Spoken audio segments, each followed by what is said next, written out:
The morning Harlan Briggs rode onto Caleb Whitmore's property, he didn't knock. He never knocked. Men like Harlan Briggs didn't knock on doors they intended to own. Came with two riders behind him, both of them sitting their horses the way hired men do when they've been told they won't need to say a word, just be present. Just be large. Just remind a tired man of how alone he really is. The snow was still falling in fine, dry sheets, the kind that doesn't accumulate so much as it settles into every crack and crevice, into the collar of your coat, into the gap between your boot and your heel. Caleb's oldest, a boy of 9 named Thomas, saw them first through the frost-edged window. He didn't run to tell his father. He just stood there, watching, and even at 9 he understood enough about the way the world worked to feel his stomach go cold. Harlan Briggs pulled a folded document from inside his coat, like a man drawing a card he'd been holding since the beginning of the game. He didn't hand it to Caleb. He held it open and read from it himself, slowly, as though Caleb might need a moment to understand the longer words. The document said the Whitmore property, all 412 acres of it, the house, the barn, the south pasture.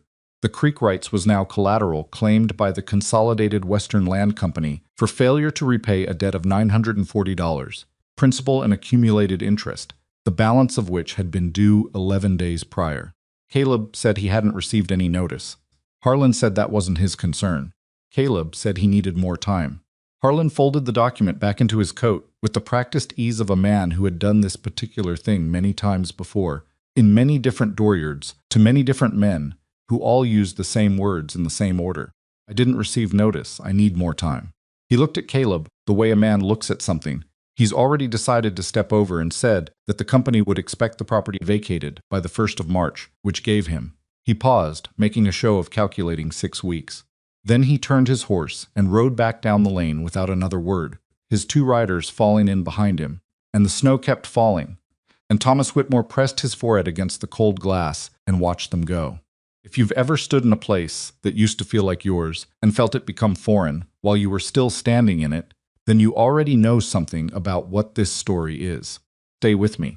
What happens next to this family, to a man who had already lost more than most people lose in a lifetime, and to the woman who arrived on a February train with nothing but a single suitcase and the kind of stubbornness that doesn't announce itself? It will stay with you.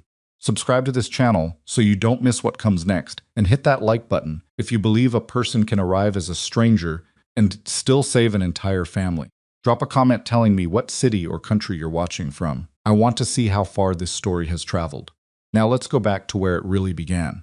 Caleb Whitmore had not always been a man who received bad news without flinching. There had been a version of him, not so many years ago, who would have argued. Who would have found the anger quickly, let it rise clean and useful, and done something with it. But grief has a way of reaching into a person and rearranging things.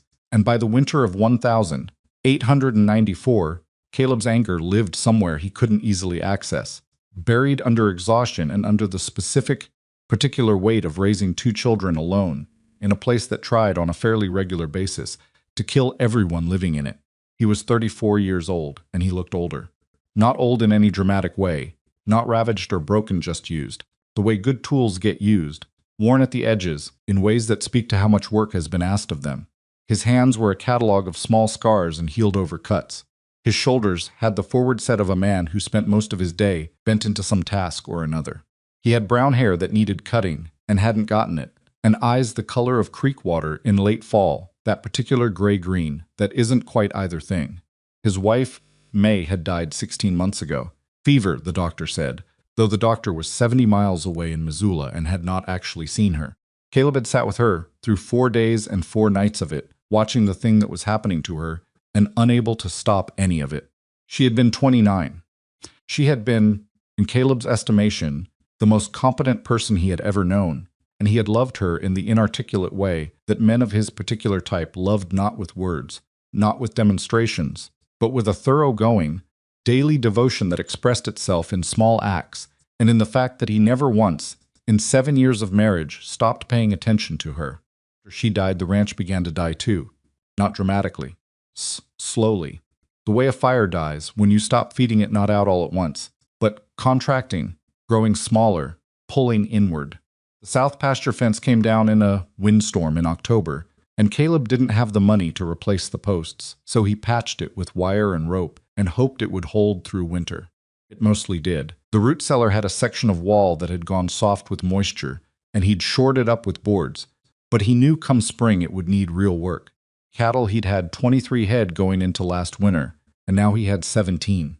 One he'd had to sell, 2 had died in a cold snap in November, and 3 others he'd been forced to butcher earlier than planned, because he simply didn't have enough feed to carry them. The money from the butchering had gone to flour and sugar and lamp oil, and the payment the schoolteacher required for Thomas's lessons. Thomas was 9. His sister Clara was 6. They were good children, which is to say they were real children. Thomas prone to a sullenness that came and went without obvious cause. Clara given to a stubborn attachment to small objects and routines that Caleb found both touching and occasionally maddening. They both slept in the loft above the main room, and on very cold nights Caleb sometimes woke in the dark and lay still and listened for the sound of their breathing, just to be sure. He had placed the advertisement in late October, 3 weeks after May's 16th month anniversary, on a night when Clara had cried at supper because she couldn't remember what her mother's voice had sounded like. He had not made the decision calmly or rationally. He had made it the way exhausted people make many of their decisions in a moment of clarity that arrives, not from deliberation, but from a kind of bottoming out, where the options that were previously unthinkable suddenly become the only ones left. The advertisement had been simple.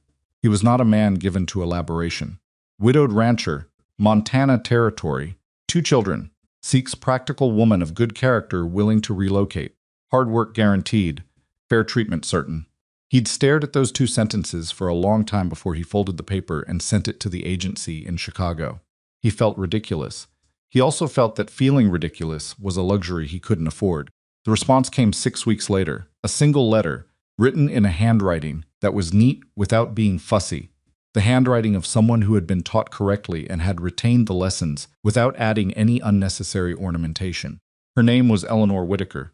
She was 26, from a town called Millhaven in upstate New York, the daughter of a surveyor who had died 2 years prior. She had been keeping house for a distant cousin's family since her father's death, a situation she described, without self-pity but also without any attempt to dress it up, as not particularly sustainable. She said she was not afraid of cold weather or hard work. She said she could cook, preserve, sew, tend animals, and keep accounts. She said she was not looking to be rescued. She was looking for a situation where her efforts would matter. Caleb read the letter twice, then put it away in the small wooden box where he kept important papers, and did not take it back out for 4 days. Then he took it out and read it again and wrote back. They exchanged 3 letters over 6 weeks. None of them were romantic in any conventional sense. They were more like negotiations, candid, specific, as occasionally uncomfortable in their directness. She asked him how bad the debt situation was. He told her, with the exactness of a man who had no interest in misleading someone into a worse situation than they were already anticipating. She told him she had no money to bring, and that she hoped that was not disqualifying. He said it was not. She said she would arrive on the 14th of February on the afternoon train. He told Thomas and Clara 2 weeks before she was set to arrive. Thomas received the information with the careful blankness of a child who has learned that important things require a period of processing before he knows how he feels about them. Clara asked, immediately and without hesitation, whether Eleanor would be able to braid hair, because Caleb was not good at braiding hair, and Clara had specific feelings about this. Caleb said he didn't know. Clara said he should have asked.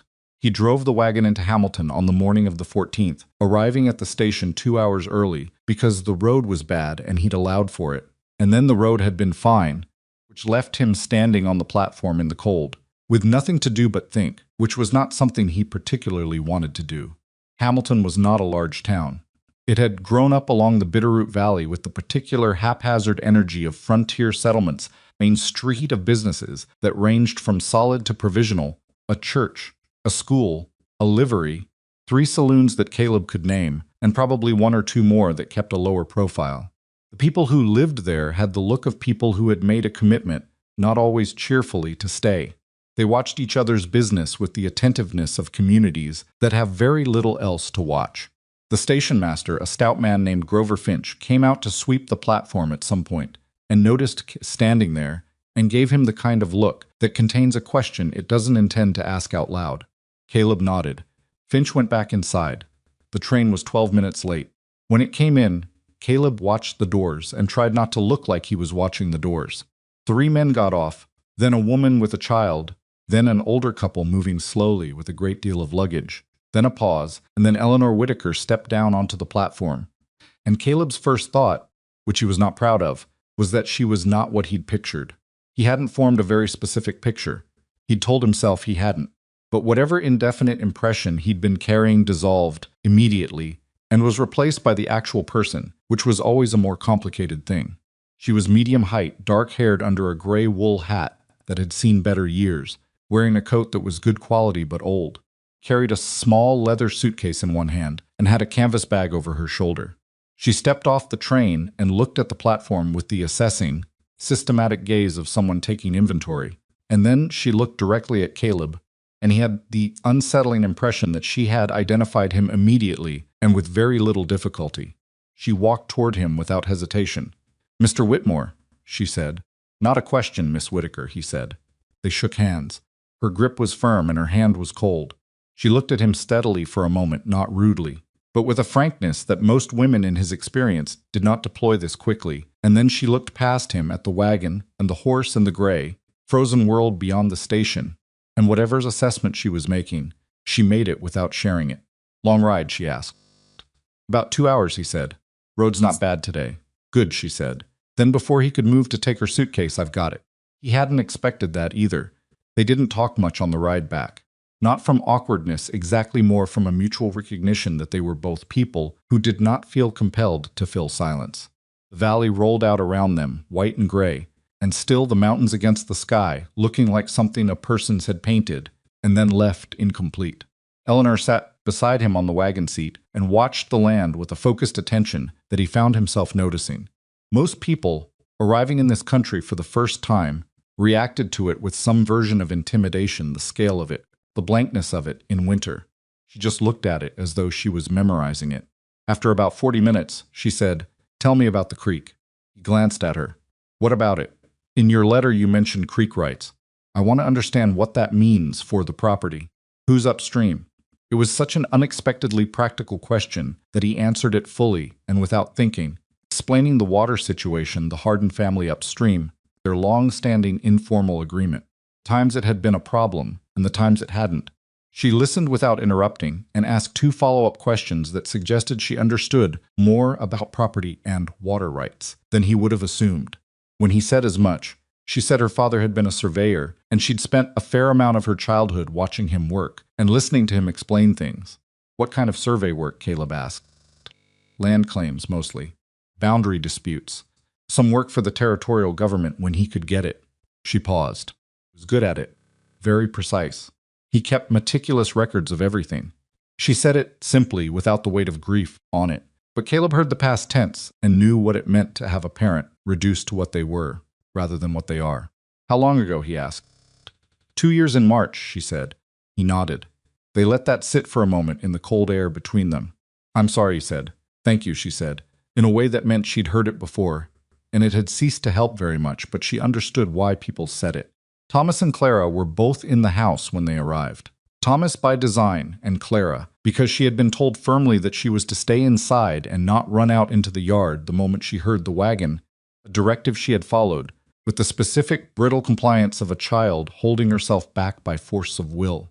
The moment Eleanor came through the door, Clara looked at her with the wide, grave assessment of a 6-year-old, taking the measure of someone who is about to become important. Eleanor looked back at her with equal seriousness, and then said, not in the bright, chirpy tone that adults sometimes use with children, and that children universally recognize as false, "You must be Clara. Your father told me you have opinions about braiding." Clara stared at her. "He said that?" "He said he wasn't good at it, and that you had feelings about this. That tells me you have opinions." Clara thought about this. "I do," she admitted. "So do I," Eleanor said. "We'll figure out if they're compatible." Thomas, from across the room, watched this exchange with the studied neutrality of a 9-year-old who has decided not to be charmed yet. Eleanor looked at him next. She didn't try to be warm in a way that would put him off. She just said, "Thomas, I'd shake your hand, but I expect that seems odd. I'll just say it's good to meet you and leave it there." Thomas, who had been preparing for something he'd need to resist, found himself slightly wrong-footed by the absence of anything to resist. Oki said. And then because he was 9 and could not entirely suppress his own curiosity, "Were you on the train a long time?" 2 days, Eleanor said. "Was it bad? Parts of it?" "Which parts?" "Ohio," she said, without hesitation. And Thomas, despite himself, almost smiled. The house was what it was. Caleb had cleaned it as thoroughly as he knew how to clean it, which was not thoroughly enough, though he'd tried. Eleanor moved through it in those first hours with a quiet practicality that was neither critical nor willfully blind. She simply noted things, registered them, filed them away for later without comment. Cast iron stove needed new blacking, and one of the burner lids was cracked.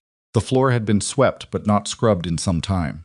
The root cellar, which she asked to see before supper, had the deteriorating wall section Caleb already knew about, and she stood and looked at it for a moment and said they'd need to address it before the spring thaw, or they'd lose the whole thing. He said he knew. She said, "Not unkindly, I'm not criticizing. I'm taking inventory." "I know," he said. "Good," she said, and went back up the stairs. Supper that first night was stiff in the way that first nights always are: too much awareness of everyone's placement at the table. Too many small moments of uncertain protocol. Caleb had made a stew which was about the extent of his cooking range, and it was fine. Eleanor ate it without complaint and said it was good, which he believed was not entirely true but was gracious. Clara talked more than she usually did at meals, which Caleb suspected was both nerves and a form of claiming territory. Thomas ate in his careful way and occasionally looked at Eleanor sideways, measuring something. After supper, Eleanor washed the dishes without being asked. Caleb said he usually did them himself, and she said that was fine and she'd help. They washed dishes side by side in a silence that was not uncomfortable, and Caleb thought about the fact that this was the first time another adult had stood in this kitchen with him in 16 months, and the thought landed somewhere complicated in his chest. Clara came and stood in the doorway and watched them and said, "Is Eleanor sleeping in your room?" Caleb had prepared for this. He had prepared for exactly this. "Eleanor will have the room off the back," he said. The small room that had been used for storage, which he had cleared and set up with a bed and a chest of drawers in the preceding week. Clara considered this. "That room is cold," she said. "There's an extra quilt," Caleb said. Clara looked at Eleanor. "I have a quilt with blue patches. You can borrow it if yours isn't warm enough." Eleanor looked at Clara for a moment. "That's kind of you," she said. "Thank you." Clara nodded gravely as though a contract had been proposed and accepted, and went back to the main room. Caleb looked at the dish in his hands and did not say anything. Eleanor also did not say anything. They finished the dishes. The first week was about learning the rhythms of the place. Not just the practical rhythms when the fire needed tending, when the animals needed feeding, what the water situation was like at the pump, but the deeper rhythms, the ones that told you how a household had been running and what it needed. Eleanor was good at this. She was good at seeing systems, at understanding how things connected to each other, and at figuring out, without being told, which problems were recent and which were structural. The garden situation, which she assessed on the third morning by standing in the snow-covered patch behind the house and looking at it with her arms crossed, was bad but not hopeless. From the raised beds that May she didn't call her. May she called her your wife, which Caleb appreciated for reasons he couldn't entirely articulate, had known what she was doing, and had laid good groundwork. The soil wasn't exhausted. It had just been left alone too long, and was now compacted and partially killed off. With the right attention starting in March, she thought they could salvage it for a reasonable spring planting. "What did she grow?" Eleanor asked. Caleb thought about it. "Potatoes, onions, beans. She tried tomatoes one year, but they didn't take. Squash, smart choices for this altitude," Eleanor said. "Did she put anything in the ground for overwintering?" "I don't know," Caleb said. "She might have. I didn't tend it after." Eleanor nodded. She looked at the garden for another moment and then looked at him. "We'll dig it out in March and see what we find," she said. "Sometimes there's more surviving than you'd expect." He understood she was not only talking about the garden, and he was not sure how he felt about that. Town took notice of her arrival, of course. Hamilton was small enough that a new arrival of any kind would have generated attention, and a mail-order bride for the Whitmore place generated the specific, avid kind. The women at the dry goods store, Marta Gruen and her daughter Lottie, who worked the counter most days, had noticed Eleanor on her second visit into town, and had formed and communicated opinions before she'd cleared the threshold. Not loudly. This was a culture of sideways assessments, and voices dropped to just below carrying distance, which was in some ways more corrosive than open hostility because it was harder to address. Eleanor was aware of it. She was not naive about social dynamics, and she'd grown up in a small town of her own where these mechanisms operated with the same basic efficiency. She didn't try to win anyone over immediately. She was polite. She was direct. She paid for her purchases without excessive conversation, and she left. She was not performing indifference to what was said about her. She simply understood that she was not going to be able to control what people said in the first weeks, and she declined to spend energy on things she couldn't control. What she didn't know yet was that the resistance was going to have teeth. The first person to actually say something to her face was a woman named Dorothea Meeks, whose husband owned the largest spread in the valley, 1,100 acres running up toward the eastern foothills. Dorothea Meeks was a woman of 50 who had arrived in Montana at 22 as a young bride and had survived things that had broken harder people. She had emerged from those experiences with strong opinions and the conviction that she'd earned the right to voice them. She was not a cruel woman, but she was not particularly careful with how she used her frankness. Caught Eleanor at the feed store, 4 days after Eleanor's arrival, when Eleanor had come in to ask about spring seed prices and to understand what the market looked like for the coming year. Dorothea Meeks looked Eleanor over in that particular way of an older woman assessing a younger one she isn't sure about. "You're the one Caleb Whitmore sent away for," she said. "Not unkindly, exactly, but not gently." "I'm Eleanor Whitaker," Eleanor said. "I arrived last week. I know when you arrived. The whole county knows when you arrived." Dorothea paused. "You know what people are saying. I expect I can guess. They're saying no woman who answers an advertisement is coming out here for any good reason. That either she's desperate or she's running from something." Eleanor met her eyes. "And what do you think?" Dorothea studied her for a moment. "I think desperate women built this territory," she said. "And I think running from something isn't the worst reason to arrive somewhere." A pause. "But I also think that Caleb Whitmore has had enough taken from him. And if you're not what you say you are, you'll find men in this valley who take exception to that." "I understand," Eleanor said. "Do you?" Dorothea looked at her steadily. "He's not a simple man to understand. And those children have been through enough." "I know that," Eleanor said. "I'm not here to be understood. I'm here to work." Dorothea was quiet for a moment. Then she gave a small, unsmiling nod that was not quite approval but was possibly the beginning of it. "Buy the winter rye," she said. "If you're planning a spring garden, it's already half done, and the price will be better." Then she turned and walked out, and Eleanor stood in the feed store and let out a slow, careful breath. It was in the second week that Eleanor found the papers. She hadn't been looking for anything in particular. She had been going through the small room off the kitchen that Caleb used as a study, a generous word for a space that held a battered desk, a crate of supplies, and a chaotic accumulation of receipts, letters, and documents that had clearly not been organized in quite some time. She was looking for the deed to the property, which she'd asked Caleb about, and which he'd waved toward the room with the vague confidence of a man who knows a thing exists somewhere without being sure of exactly where. She found the deed. She also found under a stack of receipts a smaller bundle of papers tied with string that was not from the Consolidated Western Land Company and was not from any bank in Hamilton. Papers were older, the edges darkened, the folds deep and permanent, and the handwriting was not Caleb's. Untied the string and read the first page, and then she stopped and read it again. She put the papers down on the desk and sat very still for a moment. Then she picked them up and read them again, more carefully, from the beginning. They were survey documents, old ones from the mid-1880s, she estimated by the date on the second page. They were signed with a notation she recognized the style of immediately, because she had seen that particular style of notation her entire childhood, her father's. Her father had surveyed this land. Not Caleb's parcel specifically, but the larger grid, the section that included Caleb's property and the surrounding parcels, 4 or 5 properties at a minimum.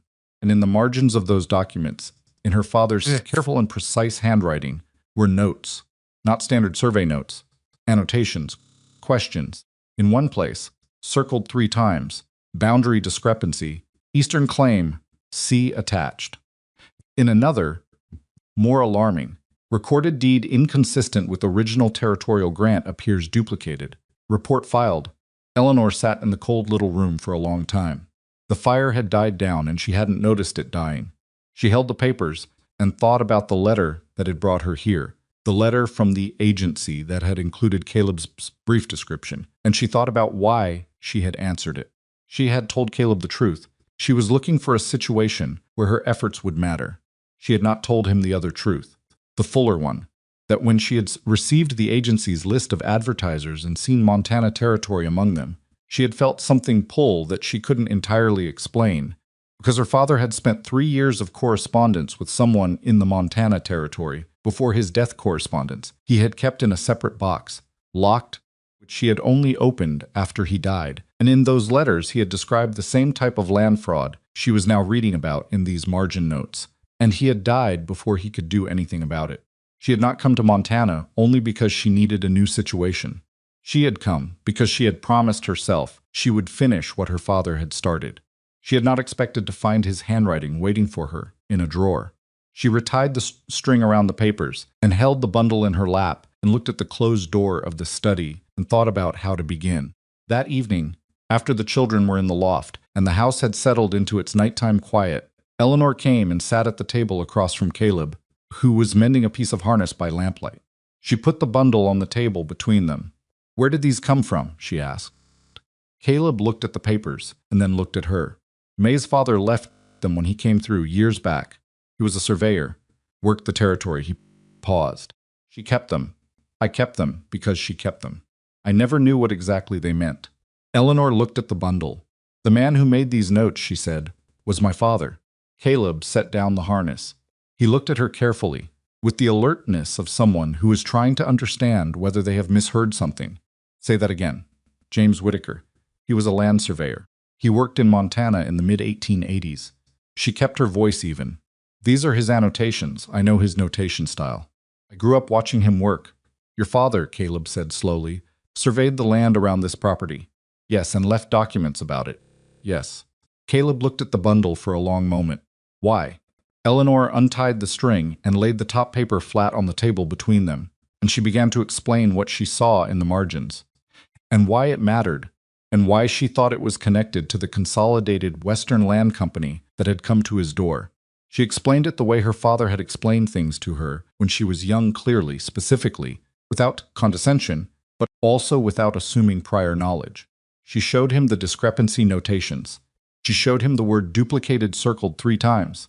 Caleb listened without interrupting. He was a man who listened well when something actually warranted it. When she finished, the lamp had burned lower and the fire needed a log. Neither of them moved to tend it. "How long have you known about this?" Caleb asked.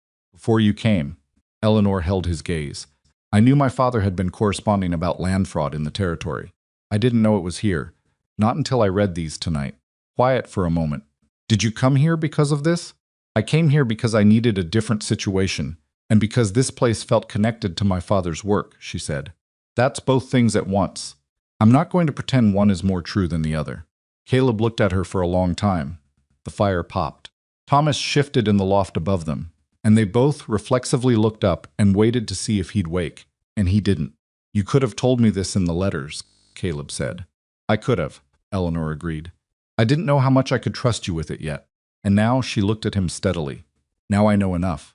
Caleb picked up the top survey document and looked at it for a moment, at the careful handwriting in the margins, and then he set it down and picked up the harness again. He didn't say anything for a while. Eleanor waited. "What do we do with them?" he finally asked. "I don't know yet," she said, "but I know they matter. And I know Harlan Briggs doesn't know they exist." The fire was down to coals. Eleanor got up and put a log on it and adjusted the damper, and the flame caught again slowly, and the lamplight shifted and settled, and outside the wind was picking up across the valley and driving snow against the south-facing wall of the house. And Caleb Whitmore sat at his table in the renewed warmth and looked at the bundle of papers and thought about a woman he had never met, whose careful handwriting was sitting in his kitchen, and about the daughter that woman had sent him. He had thought, when he placed the advertisement, that he was asking for help.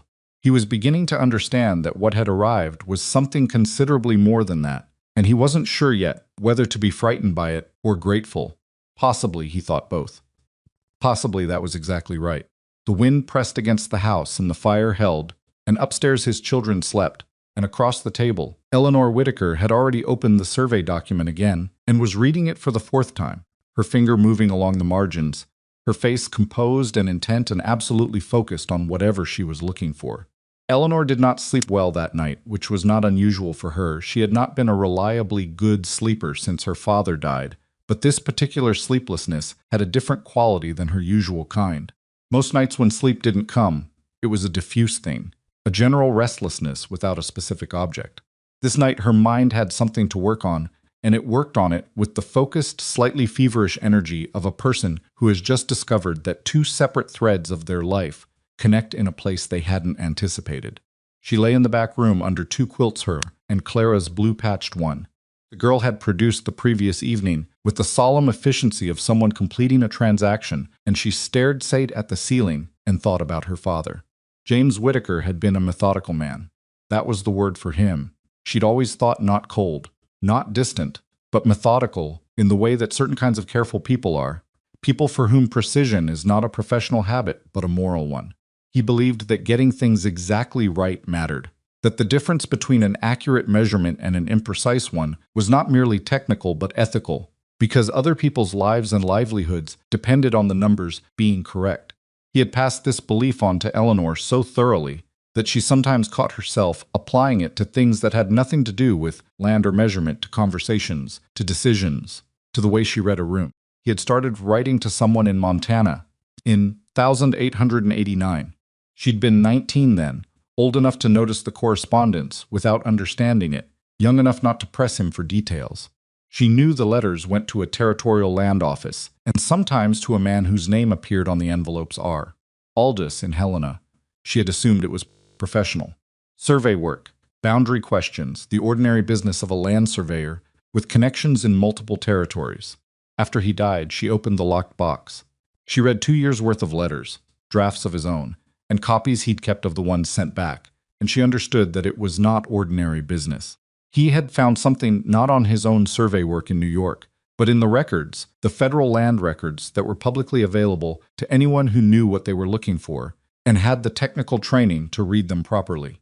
Boundary discrepancies, duplicate claims, a pattern of frontier properties where the recorded deed and the original territorial grant did not precisely match, and where the difference, always small, always just enough to be dismissed as clerical error, consistently favored a set of purchasers who were acquiring land at deeply undervalued prices by exploiting the confusion. Consolidated Western Land Company. That name had appeared in her father's draft letters 3 times. She had written it down in her own notebook and kept the notebook. She had not told Caleb any of this yet.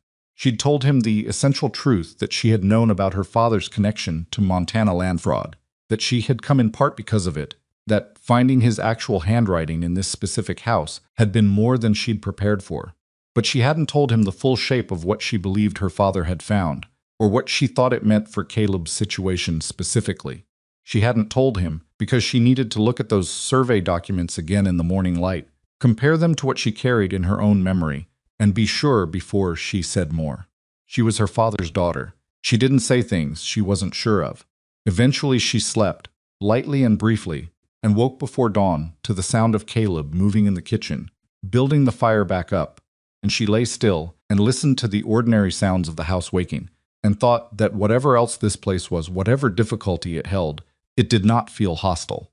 That was more than she'd had in the last 2 years, and she had learned not to dismiss small mercies. She got up and went to help with breakfast.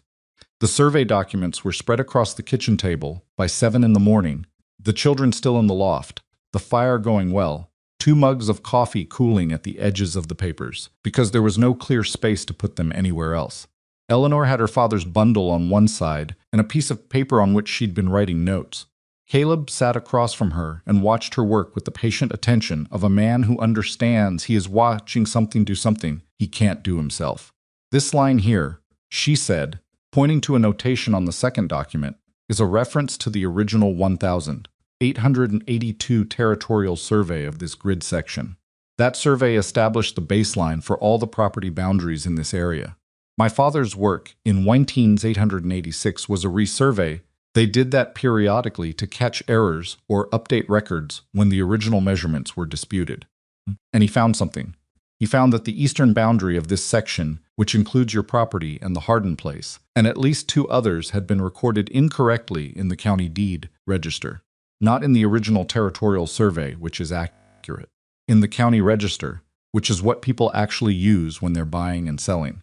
Caleb was quiet for a moment. Incorrectly how? The recorded boundaries move the line approximately 60 feet east of where the actual surveyed line sits. She looked at him. That's not a catastrophic difference. It's subtle. Subtle enough that most people would never catch it unless they were looking at both documents side by side and had the training to read them. But what it means is that the land as recorded includes a strip along the eastern edge that, according to the original territorial grant, doesn't belong to the parcels as registered. Whose does it belong to? She tapped the margin note. That's what my father was trying to determine when he filed his report.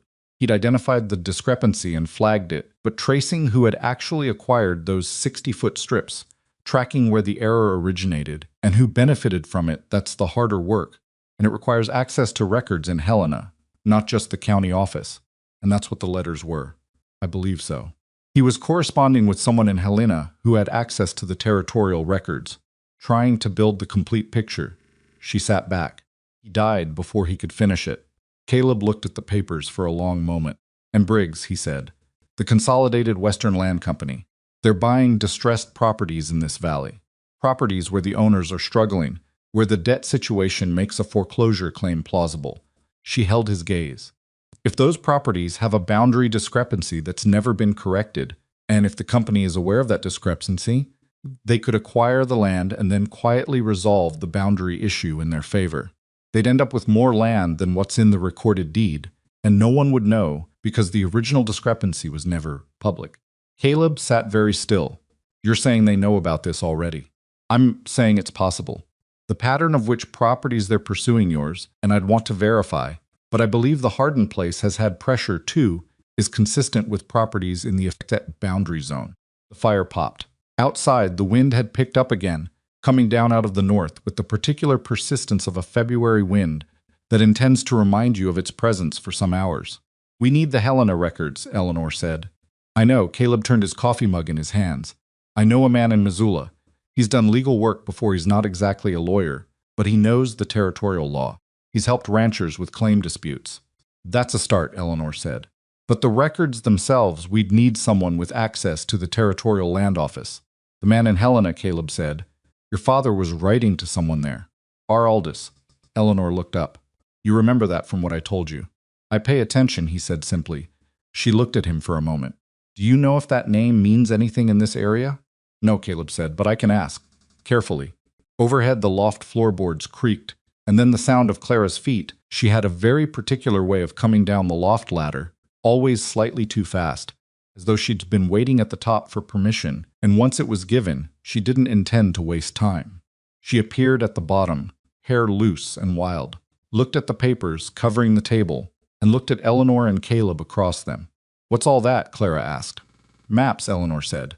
Clara came and looked. They don't look like maps. They're the kind of maps that don't have pictures, Eleanor said. Just numbers. Clara considered this with the serious face of a child deciding whether this was interesting or not. She decided it was not currently and went to find her boots.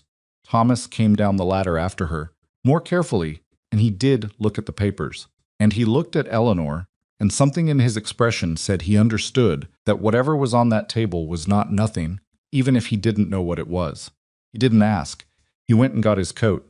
Eleanor started clearing the papers to make room for breakfast.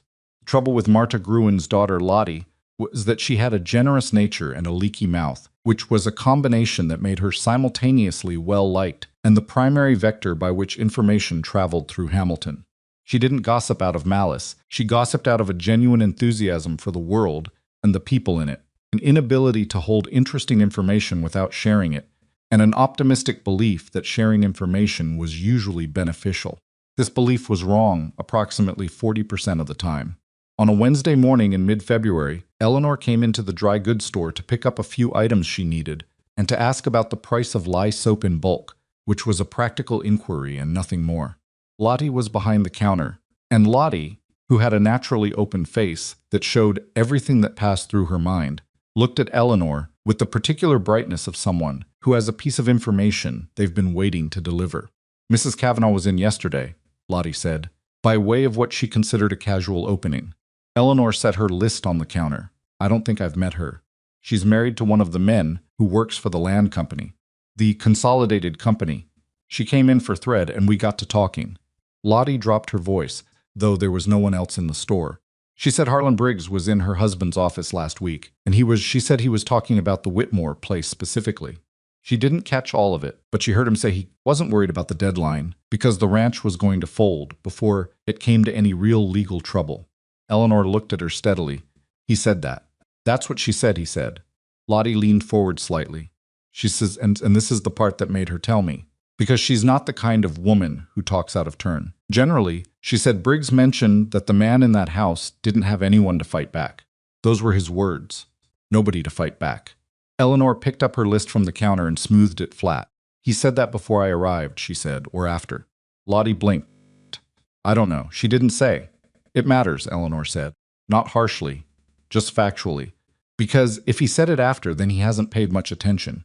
She bought her items and left, and Lottie watched her go and felt, in the specific way that perceptive people sometimes feel things before they can fully articulate them, that something just shifted in the temperature of the room. There were two things Eleanor discovered in her third week on the Whitmore ranch that she had not anticipated. The first was that she was good at the cattle. She had not known this about herself because she'd had no reason to know it before. She'd grown up in a town, handled horses occasionally, but had no real experience with cattle management. What she found, working alongside Caleb in the mornings when the weather allowed, was that she understood the animals quickly, their patterns, their rhythms, which ones were temperamental and which were easy, how to read distress versus ordinary complaint. Caleb noticed this and said nothing for several days, and then one morning simply reorganized their division of labor so that Eleanor took the south pen and he took the north, and this happened without discussion and without ceremony, which was exactly the kind of acknowledgement she preferred. The second thing was Thomas. She'd been watching him, not obtrusively, but with the attention she gave everything. He was a quiet boy with a lot happening inside him, the kind of child who seems self-contained until you realize that the self-containment is a lid, not an absence, and that under it things were moving fast and had been for a long time. He had taken his mother's death in the way that some children take grief, not by falling apart, but by going very still, by getting careful, by doing the 9-year-old equivalent of not wanting to need anything from anyone, because needing things had not worked out well recently. He didn't trust her. She understood this, and she did not try to maneuver around it or accelerate it. She just made herself consistent and predictable and waited. What happened, which she had not planned, was the arithmetic. She had found his school materials one afternoon when she was straightening the main room, a McGuffey reader, badly worn, and a slate with his lessons on it. She'd glanced at the slate, not intending to look, and had seen a problem he'd been working on that was set up incorrectly, kind of error that comes not from not understanding arithmetic, but from misreading the question and then solving the wrong problem with complete internal consistency. She had left a note next to the slate, not correcting it, exactly just a single line. The question is asking for the total, not the remainder. Work it again from the start. She'd come back an hour later to find him sitting at the table with the slate, and he'd worked it correctly. And when he heard her come in, he looked up with the particular expression of a child who has been helped and isn't sure how he feels about accepting the help from this particular person. "You saw what I did wrong," he said. "You didn't do anything wrong," she said. "You solved the right problem. It was just a different problem than the one they asked." He thought about this. That's the same as being wrong. Technically, she agreed. But it's a useful kind of wrong, because it tells you you can do the arithmetic. You just need to slow down on the reading. He looked at the slate. "Teacher said I rush." "Your teacher's right." "You were a teacher?" "No," Eleanor said. "My father just made me read everything twice before I answered." Thomas looked at her a longer look than he'd given her before, more direct, as though he was deciding something. "Did it help?" he asked. "Eventually," she said. "It was annoying at first." He almost smiled. "Yeah," he said, almost to himself. She didn't push it. She went back to what she'd been doing, and he went back to his slate, and that was all. But something had opened, just slightly, the way a window opens that's been painted shut, not all the way, and with effort, and not without resistance, but open. Harlan Briggs came back on a Thursday afternoon at the end of February, and this time he had 3 riders with him instead of 2, which was either a show of force or a genuine belief that it might be necessary. He didn't ride to the door. He stopped at the gate to the main yard and waited there, which was a different tactic, less aggressive on its, but more calculated, the kind of positioning that says, I'm giving you the chance to come to me, which puts you in the position of the person who walks toward trouble rather than the one who brings it. Caleb saw them from the barn and came out slowly, not hurrying. Eleanor was in the house and had seen them from the window before Caleb came out of the barn, and she was already at the door by the time he crossed the yard toward the gate. She didn't follow him out. She stood in the doorway and watched. Briggs looked at her standing there and looked back at Caleb. You've got help now, he said. It wasn't a question, and the way he said it landed somewhere between observation and dismissal, the tone of a man who has assessed the addition of a woman to the property and found it untroubling. I have a wife, Caleb said. He'd said it the same flat way he said most things. Eleanor heard the word and didn't react to it, because there were larger things happening. Right, Briggs said, the mail order situation. He said it without heat, which was somehow worse than if he'd said it with contempt. Just a fact he was noting, the way you note weather. I came out to give you fair notice, Whitmore. The company has filed an intent of claim with the county recorder. That starts the formal clock. You've got until March 1st to satisfy the debt or surrender the property. I know the date, Caleb said. I want to make sure we're clear on the terms, Briggs said, because sometimes people convince themselves they have more time or more options than they actually have, and then it gets unpleasant. He looked briefly at the house, at Eleanor in the doorway. I'd hate for this to get unpleasant. It won't, Caleb said. Not from my end. Briggs held his gaze for a moment. He was a man in his late 40s, heavy through the shoulders, with a face that had been weathered into an expression of permanent mild patience that was probably more threatening than open hostility would have been. He had the look of a man who had waited out many people and expected to wait out many more. March 1st, he said again. Then he turned his horse and the riders fell in and they rode back down the lane. Caleb stood at the gate for a moment after they'd gone, not moving. Eleanor came out of the doorway and crossed the yard and stood beside him. He doesn't know about the documents, she said quietly. Caleb agreed. He thinks this is already over. He's done this before, Caleb said. He knows the pattern. Struggling family, debt, no options. Let it run to the deadline. He's done it enough times that he doesn't expect surprises. Eleanor looked down the lane where the riders had gone. He's going to get one, she said. Caleb looked at her sidelong. What are you planning? I need 2 weeks, she said. And I need a letter sent to Missoula. To my man there? Start. And I need to write to Helena, the Territorial Land Office directly, on a question of surveying records. She paused. It would help if the letter came from you. Why? Because a letter from a property owner requesting clarification of survey records is routine, she said. A letter from a woman who arrived last month asking about territorial land fraud records is not. She looked at him. It shouldn't be that way, but it is. Caleb looked at her for a long moment. What exactly do you need them to send?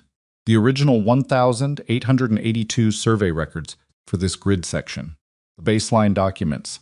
If the county deed register shows what I think it shows, the discrepancy will be visible by direct comparison. And if it is, then we have something, Eleanor said. Not everything, but something to stand on. He was quiet for a moment. 2 weeks is cutting close to the first. I know, she said. Write the letter tonight. I'll tell you what to say. She turned and went back into the house, and Caleb stood a moment longer in the cold yard and thought about the particular strangeness of his life, which had in the space of 3 weeks become considerably more complicated than he'd anticipated, and also, in some way he hadn't expected, less lonely. He went inside. Clara got sick in the first week of March. Not dangerously a chest cold that produced a worrying cough and a fever that rose and fell with the casual unpredictability of a 6-year-old's immune system defending itself noisily but effectively. She was miserable, which she communicated clearly and with some volume, and she was clingy in the specific way of sick children who have learned that someone reliable will come when they call. Called for Eleanor. Not consistently, she called for her father, too, and there were moments when she asked for her mother with the heartbreaking absent-mindedness of a child whose grief had not yet fully accepted its own permanence. But Eleanor's name came up in a rotation that included Caleb's, and Eleanor responded each time without making a thing of it, sitting with Clara in the loft while the girl dozed, bringing water and willow bark tea. reading to her from the McGuffey reader in a low voice when Clara couldn't sleep. Caleb heard them from below one night, Clara's voice asking for the same passage again, the one about the two brothers, and Eleanor reading it again without any sign of impatience, her voice steady and even in the dark of the loft. He sat at the table below and did not move for a while and listened to that sound, and felt something complicated and not entirely comfortable move through him, which he did not examine too closely. Thomas, who had been watching all of this with his particular careful attention, came and sat across from his father one evening, while Eleanor was upstairs with Clara, and said without preamble, "She's not what you expected." Caleb looked at him. "What makes you say that?" "When you told us she was coming, you were scared," Thomas said. "You didn't say you were, but I could tell." He considered. "You're not scared of her now." Caleb thought about that. "No," he said, "I'm not. Is she going to stay?" "That's the plan," Caleb said. "Yes." Thomas looked at the table. "Clara likes her some." "I know. She reads the same thing twice when Clara asks. She doesn't get annoyed." Thomas said as though it was a specific and significant data point, which it was. May had been loving and capable, and not always patient with the second-time requests, which was human and understandable. But it meant that Thomas had a detailed inner accounting of what each person's patience limit looked like, and when it arrived. "Eleanor's patient," Caleb agreed. "Is that why you picked her?" Caleb looked at his son, this 9-year-old who had been too old for his age since his mother died, who asked questions like a much older person, and then waited for answers with the stillness of someone who genuinely wanted the truth, and not the comfortable version of it. "I didn't know that about her when I picked her," Caleb said honestly. "I didn't know very much. I just knew we needed help, and she seemed like someone who could give it. And now." Caleb thought about Eleanor at the table with the survey documents, about her voice in the cold dark asking, he said, that before I arrived or after, about the way she'd stood in the barn doorway the first time and simply assessed the cattle without performing any reaction to them. "Now I know a lot more," he said, "and most of it's better than I expected." Thomas nodded slowly and then went back to his reading, and Caleb watched him go and thought that the boy had his mother's way of asking the question that sat under all the other questions and getting to it without warning. The letter from Missoula came back in 10 days, which was faster than Caleb had hoped. Contact there a man named Boyd Marsh, who had spent 20 years navigating territorial legal questions with a particular expertise in property claims, wrote back in his characteristic style, which was to say dense, practical, and without any wasted words. He confirmed what Eleanor had suspected. The Consolidated Western Land Company had been active in 3 valleys over the past 4 years, always following the same pattern, always targeting properties in financial distress, and always, Boyd wrote, there was something hinky about the way their claims ended up more land than what the original deed described. He'd heard this from 2 separate ranchers who'd tried to fight and hadn't known how. He hadn't been able to prove the mechanism until now. "If your wife has the survey documents she says she has," Boyd wrote, "that might be the mechanism. I want to see them. Don't let anyone else see them first." Eleanor read this letter twice and then folded it and put it in the wooden box with the survey papers. "He says wife," she observed. "I told him I'd gotten married," Caleb said. It was simpler. She looked at him. He didn't look away. There was a beat of something not awkward, exactly, but aware. They were, by practical arrangement and necessity, married in the terms of the agreement that had brought her here. She'd arrived. She was staying. The paperwork would follow in due time. But the actual ceremony hadn't happened. They both knew that. The word wife in Boyd Marsh's letter was aspirationally accurate at best. "We should do it properly," Eleanor said. "The legal part. Before any of this comes to a head." Caleb looked at her for a moment. "For legal standing," he said. "Yes," she said, "and because it's right. If I'm going to stand up in front of this valley and present evidence, I should be what I say I am." "I'll speak to the judge," Caleb said. "He comes through Hamilton twice a month." "Good," Eleanor said. She went back to her notes. The judge came through on the 19th of February, which was 11 days before the land company's deadline, and Caleb Whitmore and Eleanor Whitaker were married in the county recorder's office, with Thomas and Clara as witnesses, and the judge's clerk as the second witness required by law. The ceremony took 11 minutes. Clara wore her good dress and had braided her own hair, which Eleanor had shown her how to do 3 days prior. Thomas wore his school clothes and stood very straight and did not fidget, though he wanted to. When it was done, Eleanor signed her name in the record book, Eleanor Whitmore, and looked at the signature for a moment, the way a person looks at something new that will take getting used to. Then she capped the pen and handed it back to the clerk and thanked the judge, who was a spare man in his 60s named Aldridge, who had performed several hundred of these and could tell, in the way of long experience, the ones that were going to hold and the ones that weren't. He looked at Caleb and Eleanor and thought it was likely to hold, for reasons he couldn't have precisely articulated, but that had to do with the particular quality of how they stood near each other, not romantic. Not demonstrative, but oriented, the way two people are who have already begun to rely on each other in real ways before the ceremony made it official. They rode home in the wagon in the late afternoon. Clara fell asleep leaning against Eleanor's side. Thomas, next to his father, looked out at the valley, and after a while he said quietly, "Is it different now?" "A little," Caleb said. "The important parts are the same." Thomas thought about this and seemed to find it satisfactory.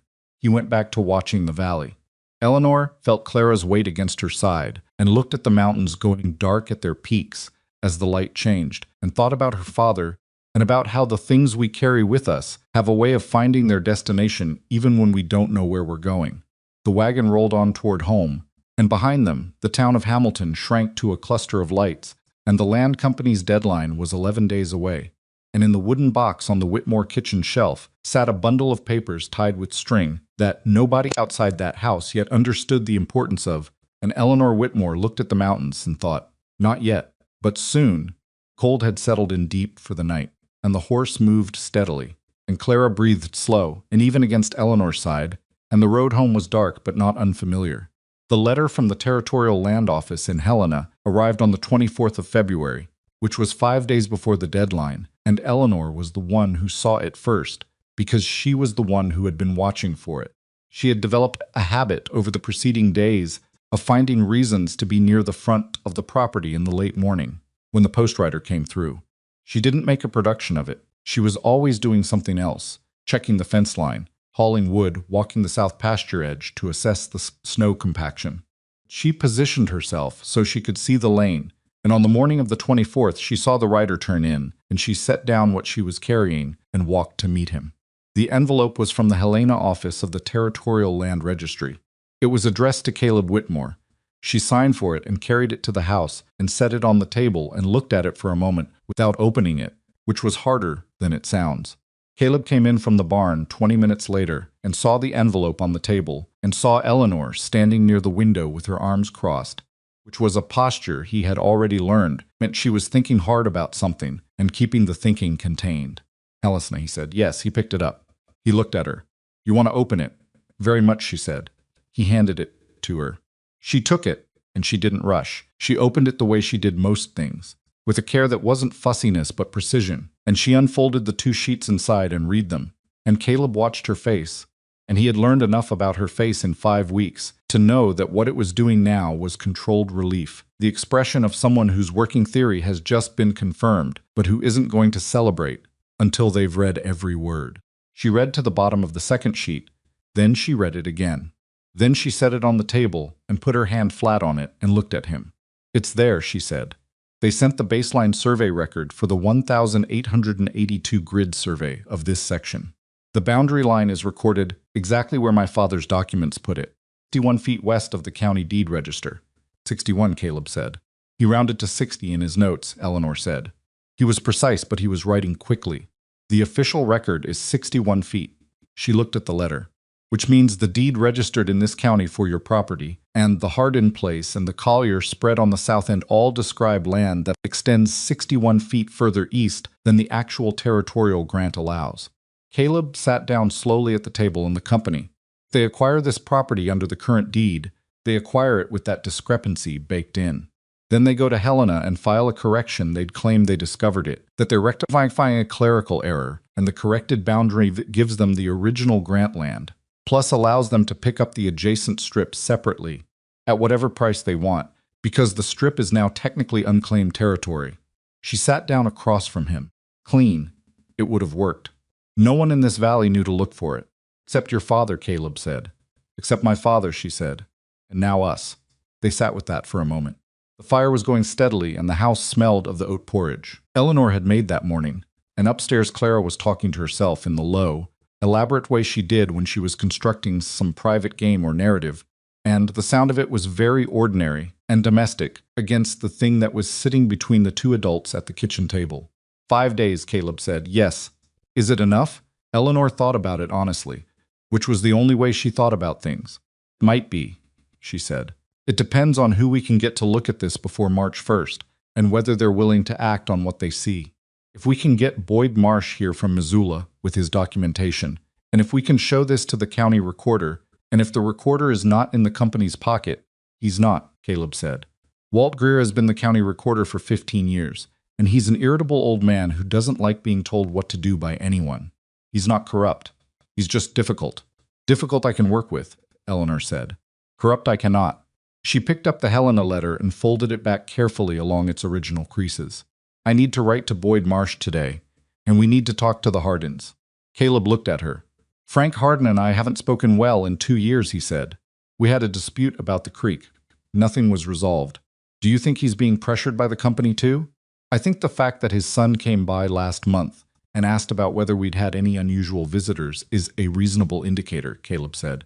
We didn't make anything of it at the time. Talk to him, Eleanor said. Today if you can. He doesn't need to be your friend to have a shared interest. She paused. And the Colliers.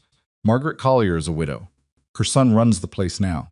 22 is not the most. He doesn't think fast on his feet, but he's honest, and he does what's right. Someone lays it out clearly. Then we lay it out clearly, Eleanor said. She stood up. I'll write the letter to Boyd. You ride to Hardin's.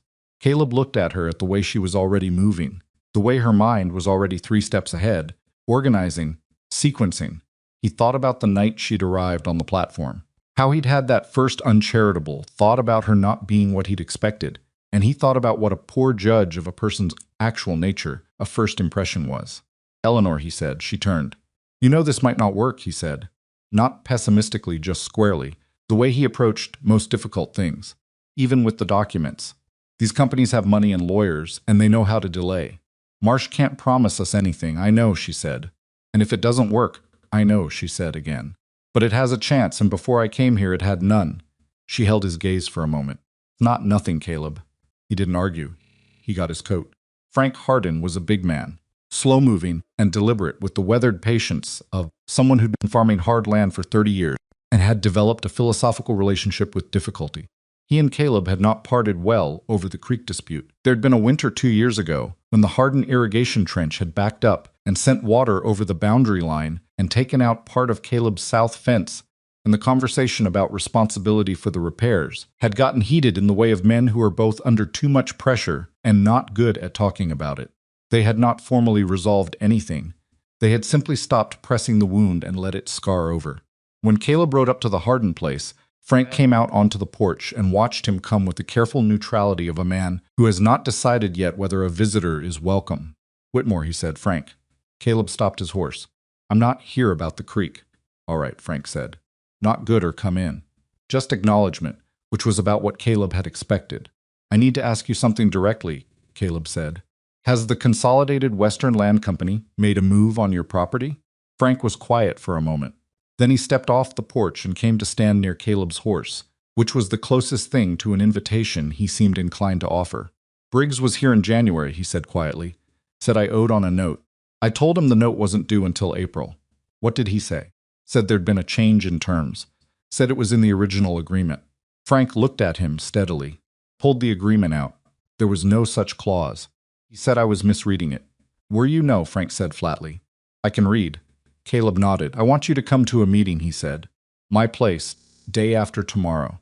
Bring whatever documents you have on your property deed, the original claim, anything from the county recorder's office. Frank looked at him for a long moment. What kind of meeting? The kind that might give us a way to fight this, Caleb said. My wife has found something in the survey records. Something that might explain what the company is actually doing and why. Frank's expression shifted slightly, not dramatically, but enough. Your wife, he said. The woman from back east. Yes, Caleb said. People in town are saying she's... He stopped. They're saying she's smart but peculiar. She's both, Caleb said. Come to the meeting, Frank. Frank looked at him for another moment and then looked at the land around him. His land, the land his family had worked for a decade, the land that a company in a city somewhere had decided it could take because the man standing on it was too small to stop them. Something moved across his face that Caleb recognized, because he'd felt it himself, The moment when a person who has been absorbing blows decides they're done absorbing. Day after tomorrow, Frank said. What time? Eleanor wrote 3 letters that afternoon. One to Boyd Marsh in Missoula, laying out the situation in full and asking him to come. If at all possible, she did not say please. She said, "This is the evidence you've been waiting for." And the window is 5 days. One to Walt Greer, the county recorder, formally requesting a review of the boundary records for the affected section and citing the Helena letter, and one to a woman named Agnes Collier, Margaret Collier's sister-in-law, who Eleanor had met once at the dry goods store, and who had the specific quality of someone who got things done. She also did 3 other things that afternoon that she didn't tell Caleb about, not because she was keeping secrets, but because he was occupied with the Hardin visit, and she worked better without narrating her process. She made a complete copy of her father's survey annotations, in her own hand on fresh paper. The originals were irreplaceable. She needed a set she could show without risking the bundle. She worked with the particular focus of someone doing something that mattered, her handwriting careful and exact, replicating not just the words but the layout of the notes as her father had arranged them, because she knew from watching him that the spatial relationship of annotations to the survey lines they referenced was itself part of the information. She numbered each page.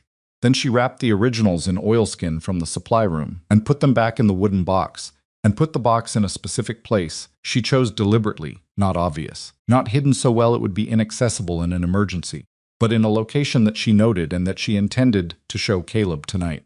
The third thing she did was walk the east boundary of the property. She'd been meaning to do it since she arrived and hadn't found the time. She did it now, in the thin late afternoon light, walking the fence line from the south corner to the north corner and counting her paces and looking at the terrain and matching it against what she'd read in the survey documents. The boundary was where she expected it to be, confirmed by the line of old fence posts that Caleb had told her predated his ownership of the land, put in by the original homesteader in the mid-1870s. The fence had been repaired many times, sections replaced, but the post holes of the originals were still visible under the newer work, and those post holes matched the surveyed line exactly. She stood at the north corner and looked east.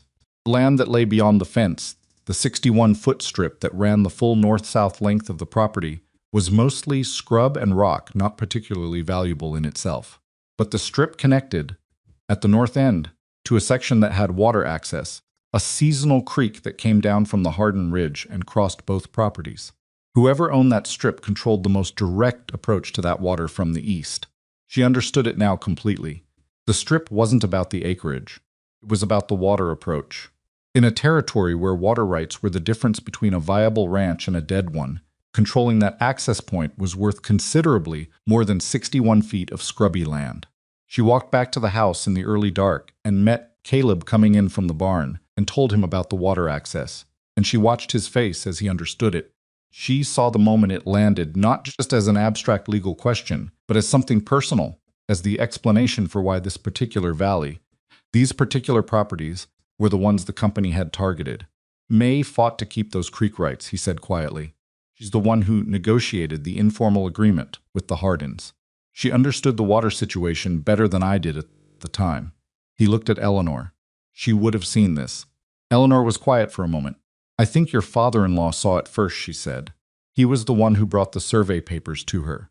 He surveyed this area before my father did. He may have noticed the discrepancy independently and not known what to do with it." Caleb was still. "So May's father and your father both found the same problem."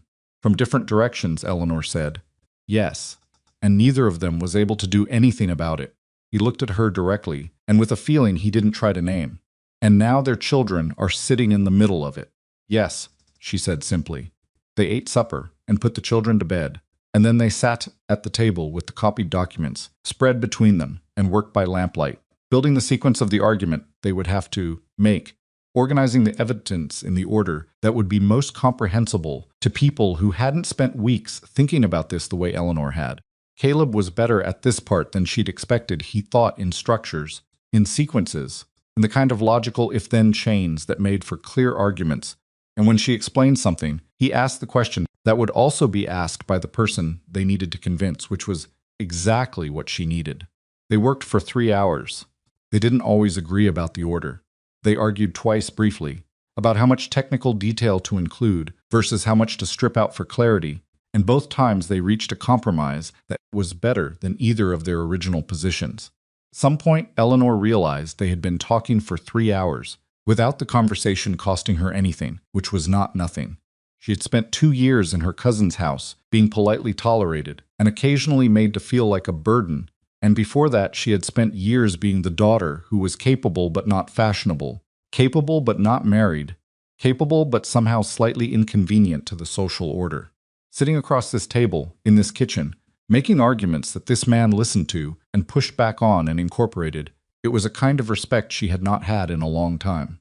She did not say any of this, but she thought it. Boyd Marsh arrived the next morning, a day earlier than even Eleanor had hoped, which meant he'd left Missoula within hours of receiving her letter. He was a wiry man in his early 60s with a gray mustache and the slightly compressed energy of someone who has spent decades doing things that matter under time pressure.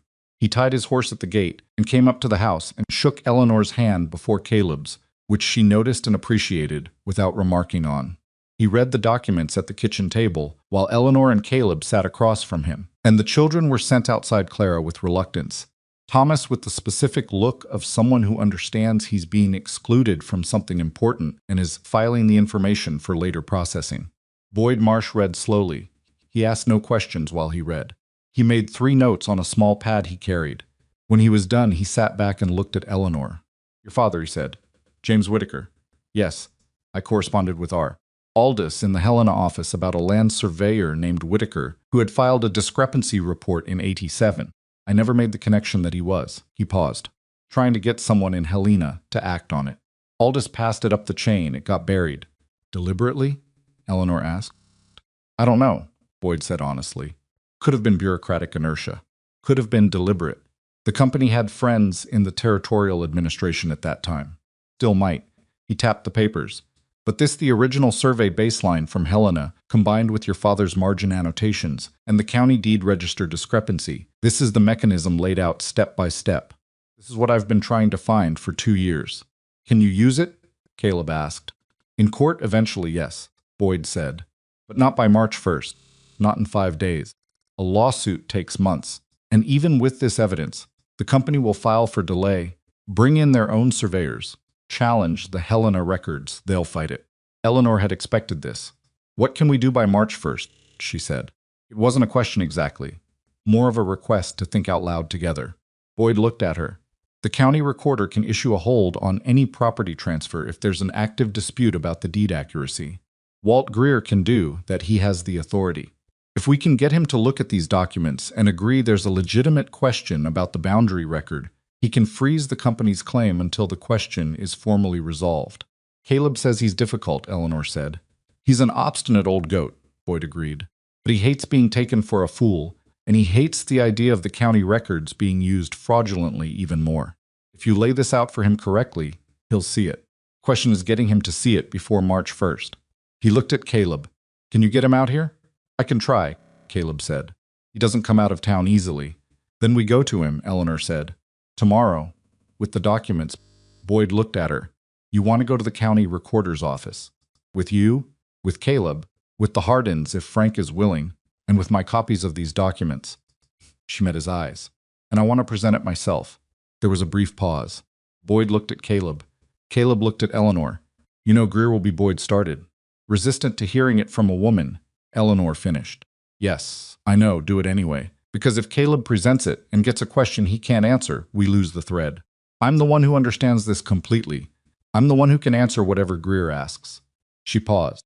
"You can speak first, establish the legal context. Then let me explain the evidence." Boyd looked at her for another moment, and then slowly nodded. "All right," he said. "That's how we do it."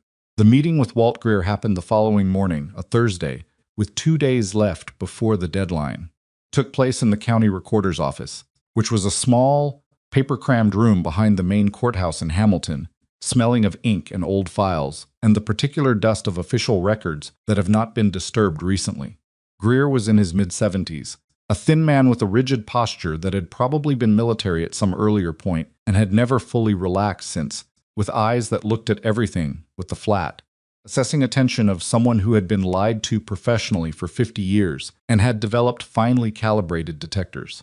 He looked at the party that came through his door. Boyd Marsh he knew, Caleb Whitmore he knew by name if not well, and Eleanor he looked at with the careful, non-committal gaze of a man reserving judgment, and he pointed at the chairs and table in the corner and said, "You have 1 hour. After that I have other business." They had prepared for this. Boyd opened. Establishing the legal framework, the question of boundary discrepancy, the authority of the original territorial grant over subsequent county deed registrations, the mechanism by which an uncorrected error in a deed could be exploited by a purchaser with prior knowledge.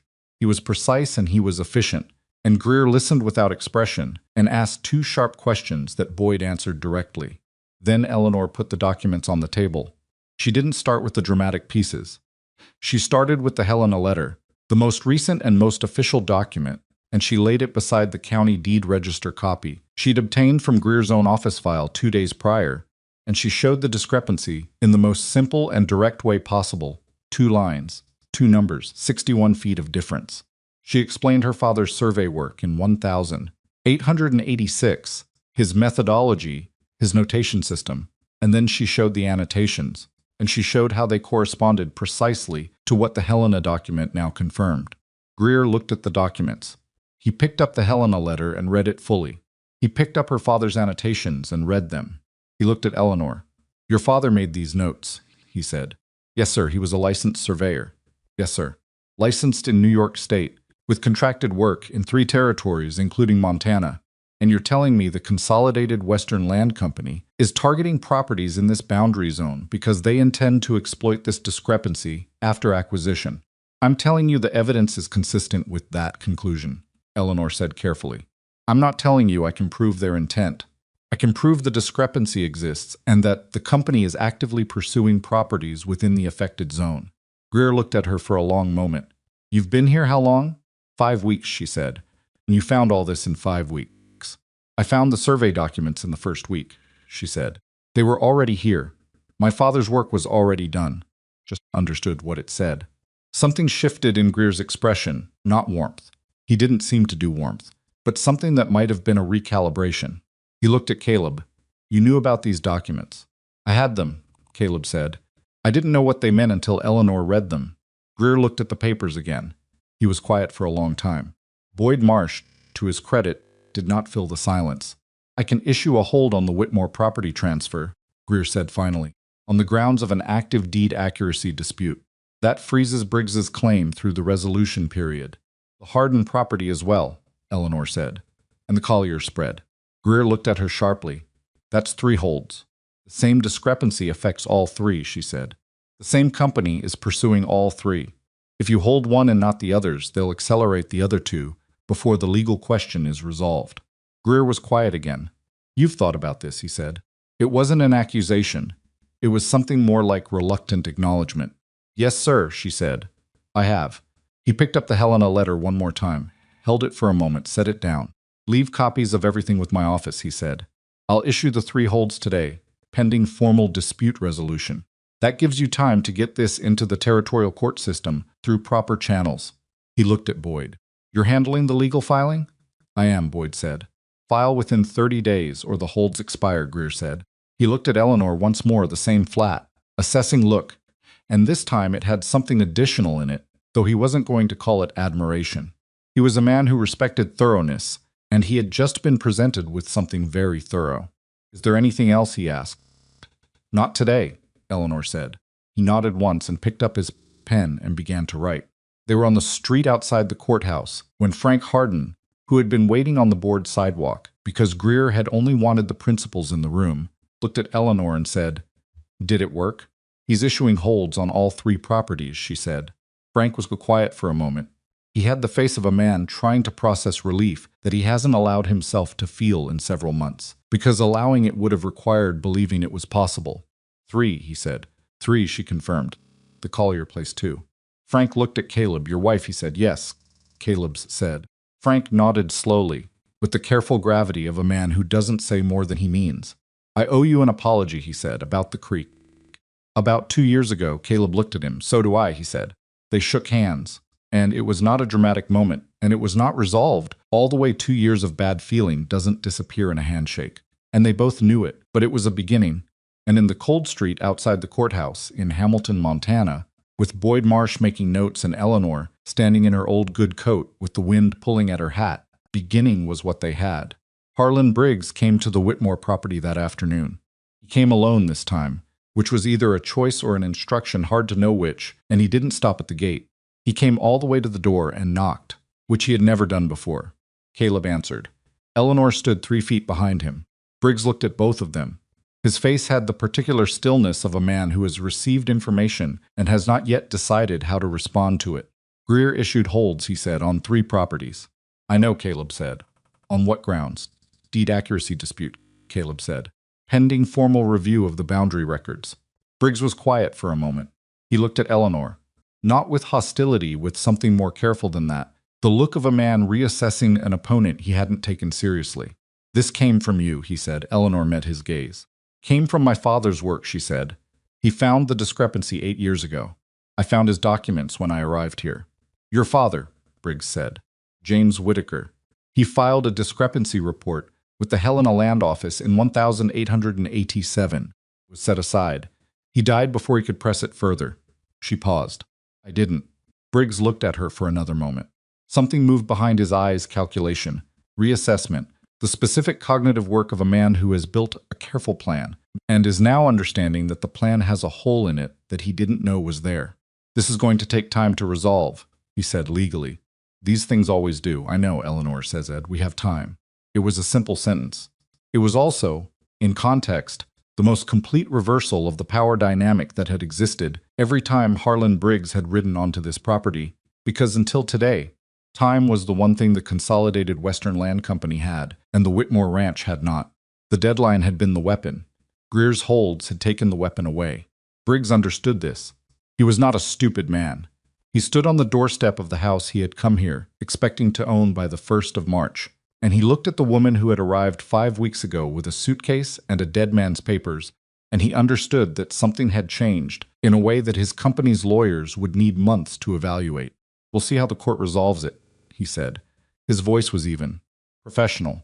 He was already moving to the next calculation. Yes, Eleanor said. We will, he left. They watched him ride back down the lane, and Eleanor stood in the doorway after the gate closed behind him and felt the cold air on her face and breathed it in slowly. Deliberately, the way she had learned to do when something large had just happened, and her body needed a moment to believe it. Caleb put his hand on her shoulder. He didn't say anything. She didn't need him to. But then Clara's voice came from behind them both, sharp and aggrieved. You let all the cold in, she said, and supper's going to get cold, too. Eleanor looked at Caleb. Caleb looked at Eleanor.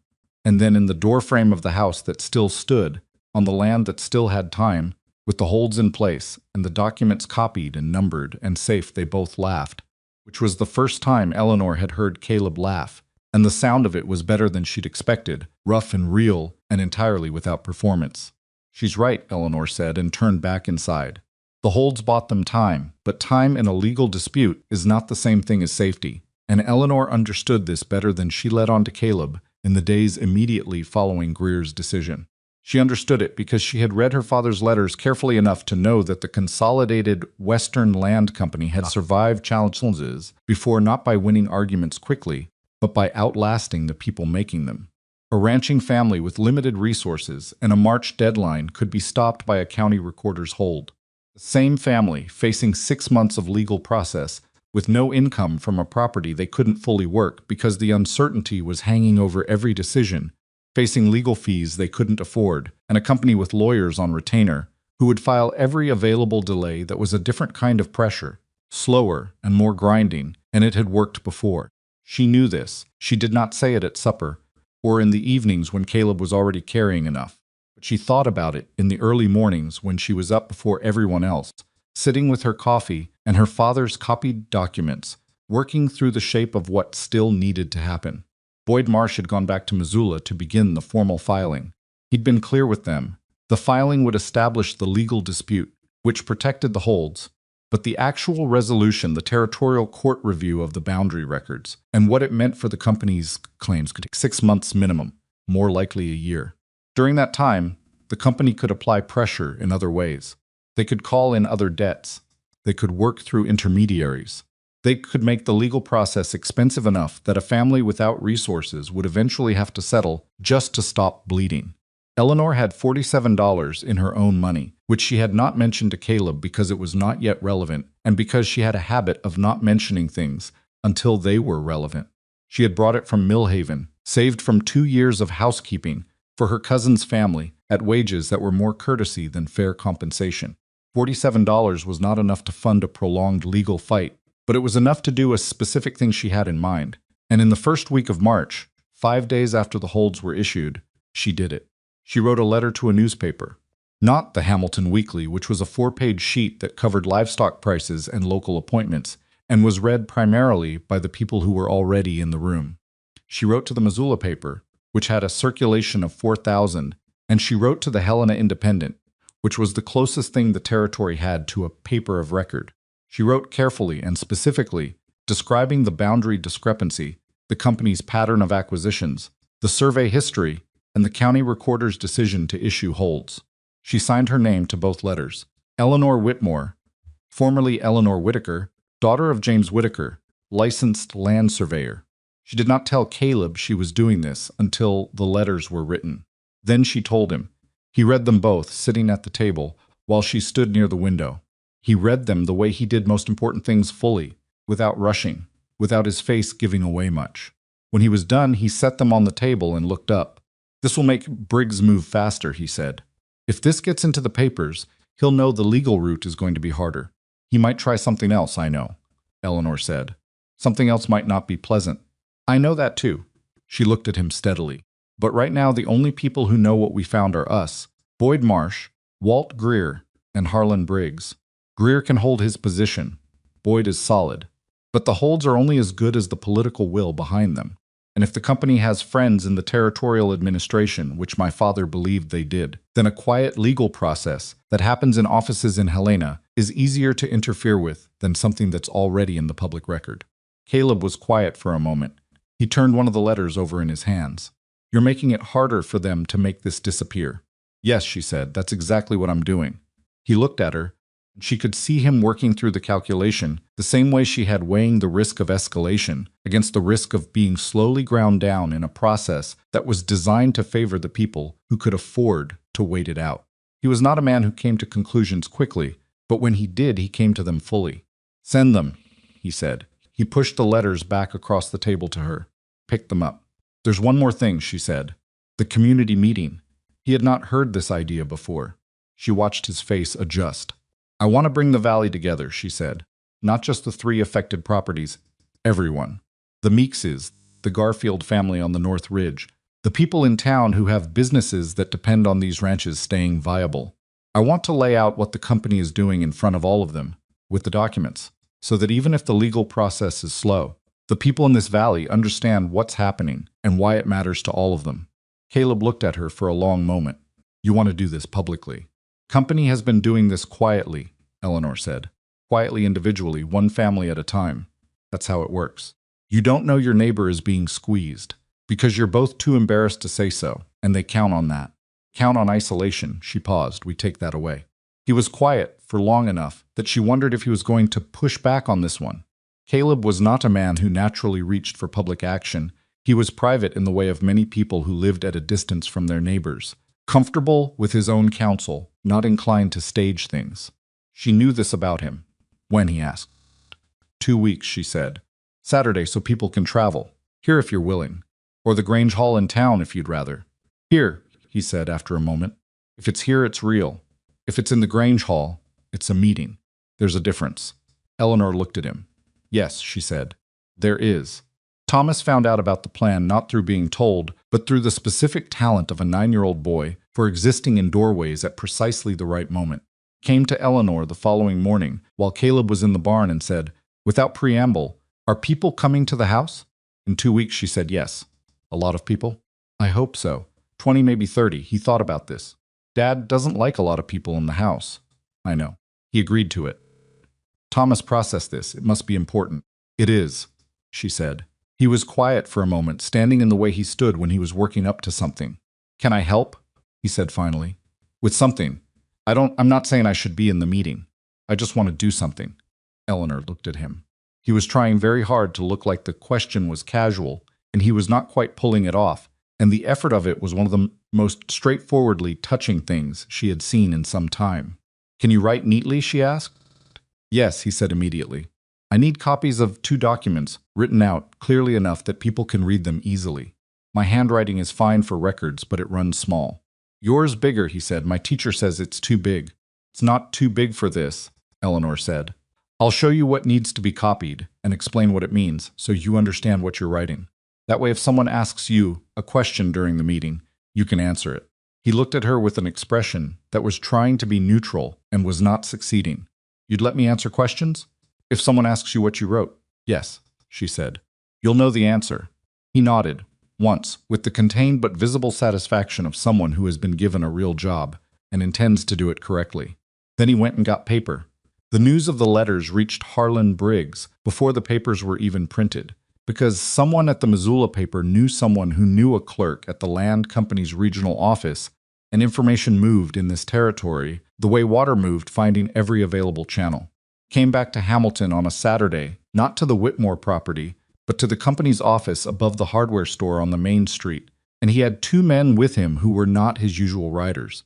These men wore city clothes and carried leather satchels and had the look of lawyers, which they were. Boyd Marsh, who had not yet left Hamilton because the filing was not quite complete, saw them arrive. He sent word to Eleanor through Frank Hardin's youngest boy, who made the ride in under an hour. Eleanor read the note and showed it to Caleb and then put it in the wooden box with the other papers. "They're going to try to challenge the holds," Caleb said. "Probably," Eleanor said. "Boyd is still here. He'll know if they file anything. And if they do, then Walt Greer has a decision to make," she said. "And we need to make sure he makes it with full information." She went to see Dorothea Meeks that afternoon. This was deliberate. Dorothea Meeks's husband, August, was the largest landholder in the valley and had the informal authority that came with that, not an elected authority, not a formal one, but the weight that attaches to a person who has been in a place long enough and built enough that other people look to them when they need to know which way the wind is blowing. Eleanor had not sought Dorothea out since their exchange in the feed store in Eleanor's first week. She had not avoided her either. She had simply let time do what time does, which was to let Eleanor's presence and behavior accumulate into something that could be assessed. She rode to the Meeks place in the mid-afternoon on the Whitmore's better horse, which Caleb had saddled for her without being asked, which she noticed. The Meeks house was large by valley standards, a 2-story frame house with a covered porch, well-maintained, surrounded by the kind of established outbuildings that spoke of decades of deliberate investment. Dorothea was on the porch when Eleanor rode up, as though she had known someone was coming, which she might have news traveled in this valley faster than horses. Eleanor tied the horse and came up to the porch. Dorothea looked at her with the same frank, undecorated assessment she'd offered in the feed store 6 weeks ago. And then she said, "Come in and have coffee and tell me what you want." They sat at Dorothea's kitchen table, which was larger than Eleanor's and considerably better organized, and Eleanor laid it out without performance. She told Dorothea about the survey documents, about the boundary discrepancy, about the Helena letter, and the holds and the letters she'd sent to the newspapers. She told her about the meeting she was planning. She told her what she believed the company would do next, and why it mattered to every property in the valley, not just the 3 with holds on them. Dorothea listened without interrupting. She was good at listening. She did it with her full attention, which was not as common as it should have been. When Eleanor finished, Dorothea picked up her coffee, drank some, set it down. "You sent letters to the papers," she said. "Signed your name." "Yes, that takes some nerve." "It takes calculation," Eleanor said. "Nerve is doing something without thinking it through. This I thought through." Dorothea looked at her with something that was not quite a smile, but was in the neighborhood. "Your husband know about this?" "He knows everything," Eleanor said. "We work together." "That's not what I expected you to say," Dorothea said. "Based on the people who've been talking about you in town." "I know what they've been saying," Eleanor said. "And I've been too busy to address it," Eleanor said, which is the correct order of priorities. Dorothea was quiet for a moment, and then she said something Eleanor had not expected. "My husband and Harlan Briggs went to school together," she said, "in St. Louis, 30 years ago. Briggs wrote to August when the company first came into this valley, 3 years ago. Said they were legitimate developers, said they'd bring investment, said it would be good for everyone." She looked at Eleanor. August believed him. Didn't do business with them directly, but he spoke well of them when people asked. Eleanor was still. Does he know about the boundary issue? He didn't, Dorothea said. He does now, I told him this morning. When I heard you'd sent those letters. She paused. He was not happy. August does not like being used to make something crooked look straight. Will he come to the meeting? Eleanor asked. He'll come, Dorothea said. And when August Meeks walks into a room in this valley, other people follow. She looked at Eleanor directly. You knew that when you came here, I hoped it, Eleanor said. I didn't know it. Dorothea studied her for a moment. You're not what people said you were, she said. I know, Eleanor said. I was never going to be able to convince them of that by arguing. I had to just be what I am and let it accumulate. Dorothea nodded slowly. Your father taught you that? Eleanor thought about it. He taught me that the numbers don't lie if you read them correctly, she said. Applied it to people. Smart, Dorothea said. Annoying probably to be around. Smart. Eleanor looked at her. Is that what you think of me? Annoying? Dorothea Meeks looked back at her with the frank, clear-eyed expression of a woman who had been through things that would have finished lesser people and had emerged with a thorough lack of interest in flattery. I think you're exactly what this valley needed to show up on a February train, she said. And I think you already know that, which is the part some people will find annoying. She picked up her coffee again. I find it refreshing. There's a shortage of women in this territory who know exactly what they're doing and don't pretend otherwise. Eleanor rode home in the late afternoon with the particular feeling of something clicking into place that had been slightly misaligned. She thought about the specific loneliness of spending years being capable in a context that didn't know what to do with that capability, and how much it mattered to finally be in a place that did. The company's lawyers filed a challenge to the holds on a Tuesday, 9 days after Greer issued them. Boyd Marsh had anticipated this. He had the counter-filing ready, which he presented to Greer's office the same afternoon. The grounds were solid. Greer held the holds and told both parties that the question would need to go to the territorial court for formal resolution, which was exactly what Boyd had been working toward. The legal clock was now running on their terms, not the company's. Briggs had one more move, and he made it on the Thursday before the Saturday meeting. He went to the Hamilton Bank and spoke to the manager, a man named Eli Pruitt, and what he said in that conversation was not directly known, but its effects were. Pruitt sent word to Caleb the following morning that the bank was formally reviewing the terms of the Whitmore Ranch's outstanding note, and that the review might result in a demand for accelerated repayment. This was the move Eleanor had been afraid of. Not the one she'd talked about publicly. She'd told Caleb about the legal pressure, the delays, the grinding process, but this specific one, the secondary pressure, the flank attack. The holds protected them from the land claim. They did not protect them from a bank calling in a note. Caleb came to her with the bank's letter, and she read it, and she sat for a moment with it in her hands and thought about what she had and what she didn't have and what the options were. $47 was not enough.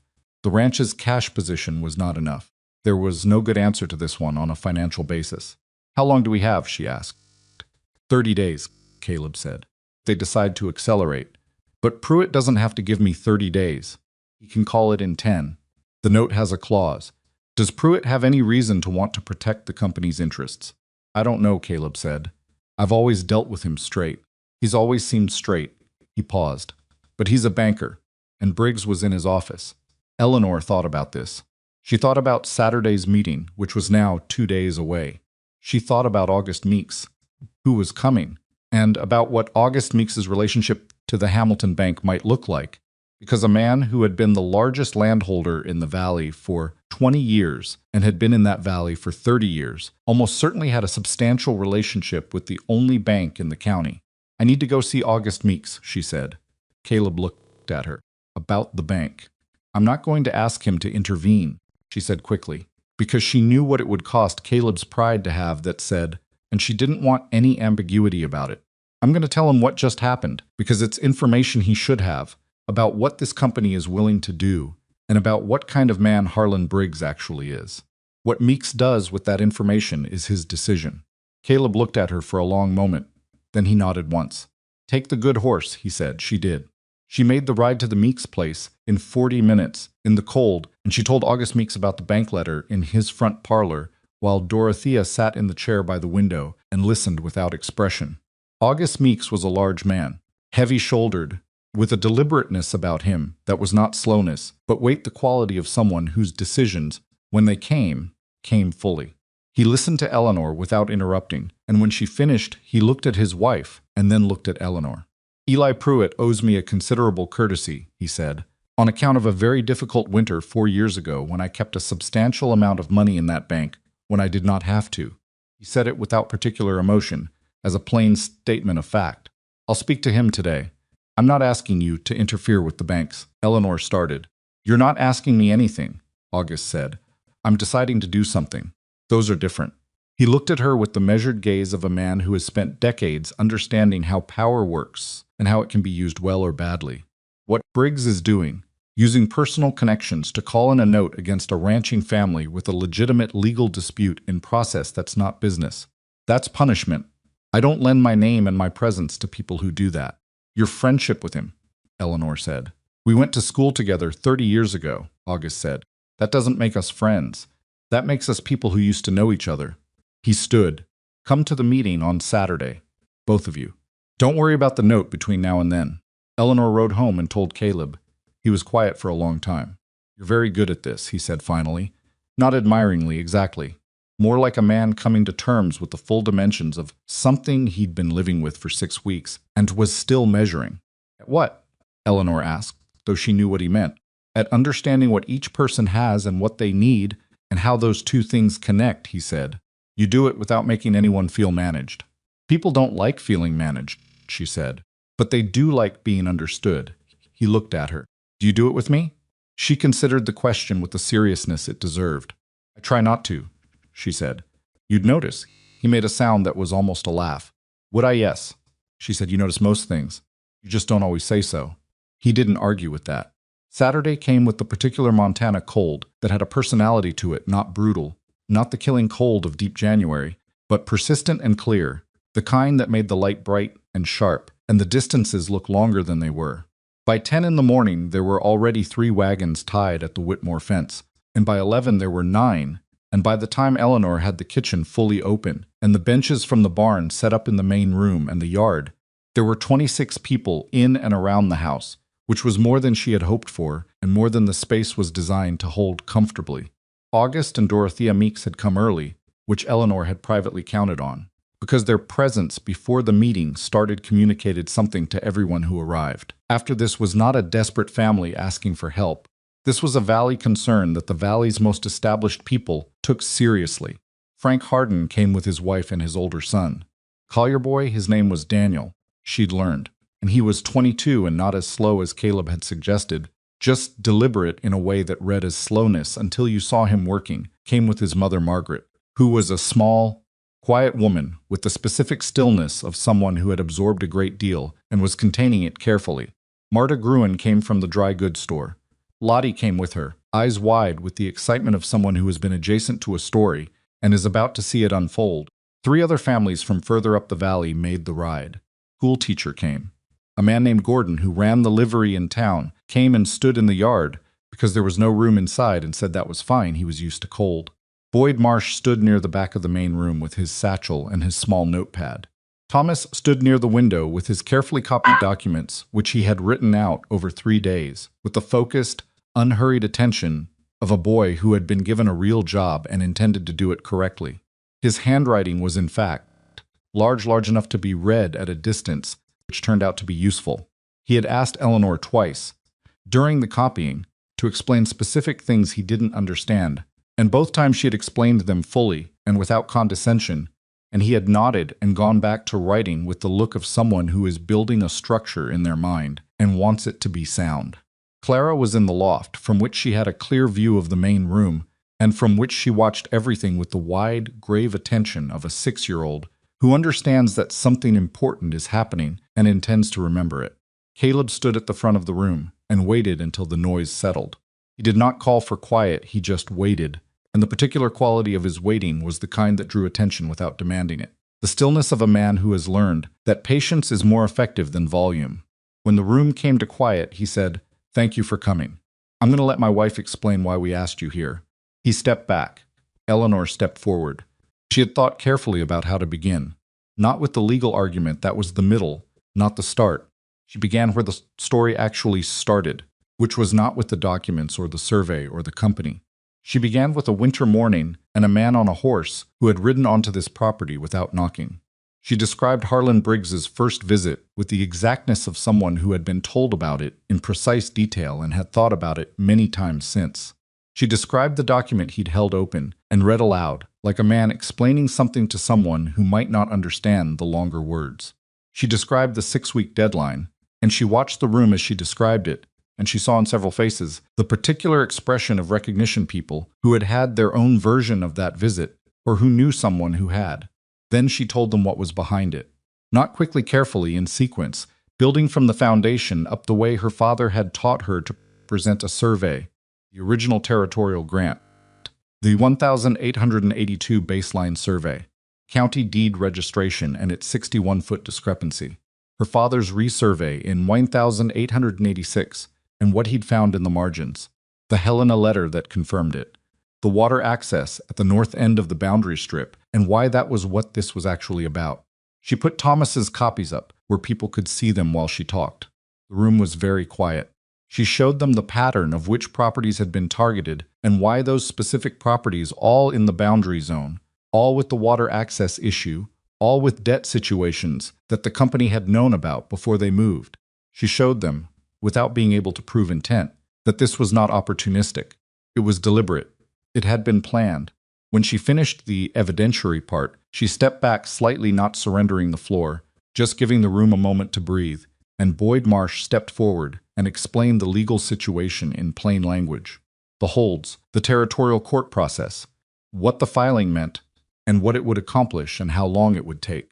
Then August Meeks, from the back of the room, said in the particular voice of a man who rarely speaks in groups because he does not need to, "I want to be clear about something. This company approached me 3 years ago as a legitimate developer. I spoke positively about them to people in this valley because I believed what I was told. I was wrong, and I'm saying so." He paused. "The people in this room who have been pressured you were not foolish.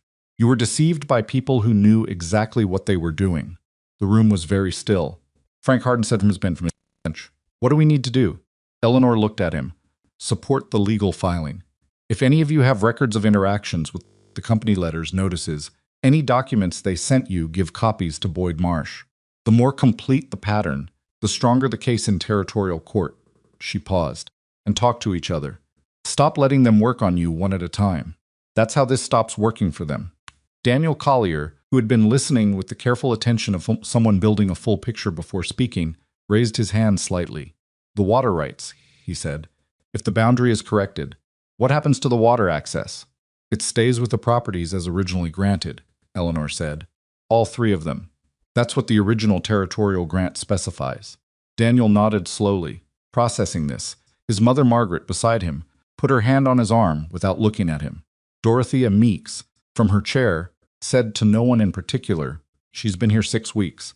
Nobody responded to this directly, because nobody needed to. The room held the statement and let it settle where it would. The meeting ended 2 hours later, and people lingered in the way that people linger after something that has been real, not rushing away, taking time with each other, talking in the yard in small groups while the cold air made their breath visible. Boyd Marsh sat at the kitchen table and collected documents from 4 families who had brought things they hadn't known were relevant until today.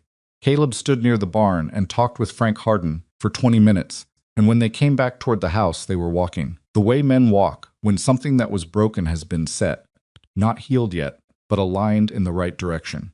Margaret Collier came to Eleanor before she left and took her hand in both of hers and didn't say anything for a moment. Then she said, "My husband left me that land. He worked it for 15 years. The idea that someone was going to take it," she stopped. "Thank you," she said. "That's all." "Don't thank me yet," Eleanor said. "It's not over," I know, Margaret said. "But this is different from what it was a month ago. That matters." She left with her son, and Eleanor watched them go, and then she felt a small weight at her side and looked down and found Clara there, who had come down from the loft at some point and had apparently decided that standing next to Eleanor was where she wanted to be. Clara looked up at her with that particular grave expression, the one that did not entirely hide that she was also proud, in the specific way of children who are proud of someone they have decided to attach themselves to. "Talked for a long time," Clara said. I did, Eleanor agreed. Did it work? Eleanor looked at the yard full of people and the wagons that were slowly beginning to leave, and Boyd Marsh inside with his notepad and the fire going, and Thomas carefully stacking his copied documents with precision of a boy who had done something real. We'll see, she said, because that was the honest answer. But it was the right thing to do. Clara thought about this, and then she slid her hand into Eleanor's, which was a thing she had done before, once, when she was sick, and had not done again until now. Eleanor looked down at the small hand in hers and did not make a thing of it. She just held it. Outside, the wagons rolled away down the lane one by one, and the valley opened out around the house in the cold, bright afternoon. And Caleb came and stood on the other side of Eleanor and looked at the same thing she was looking at, which was the lane and the land and the mountains beyond it, and did not speak, because some things are better held without words, and they both knew that.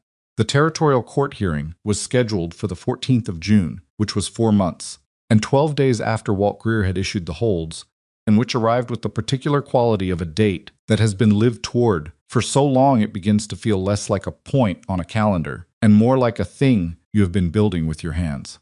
The spring had come in the way Montana spring always came, reluctantly, incrementally, with several false starts that dropped another 4 inches of snow just when the ground was beginning to soften, as though the season was testing your conviction before it committed.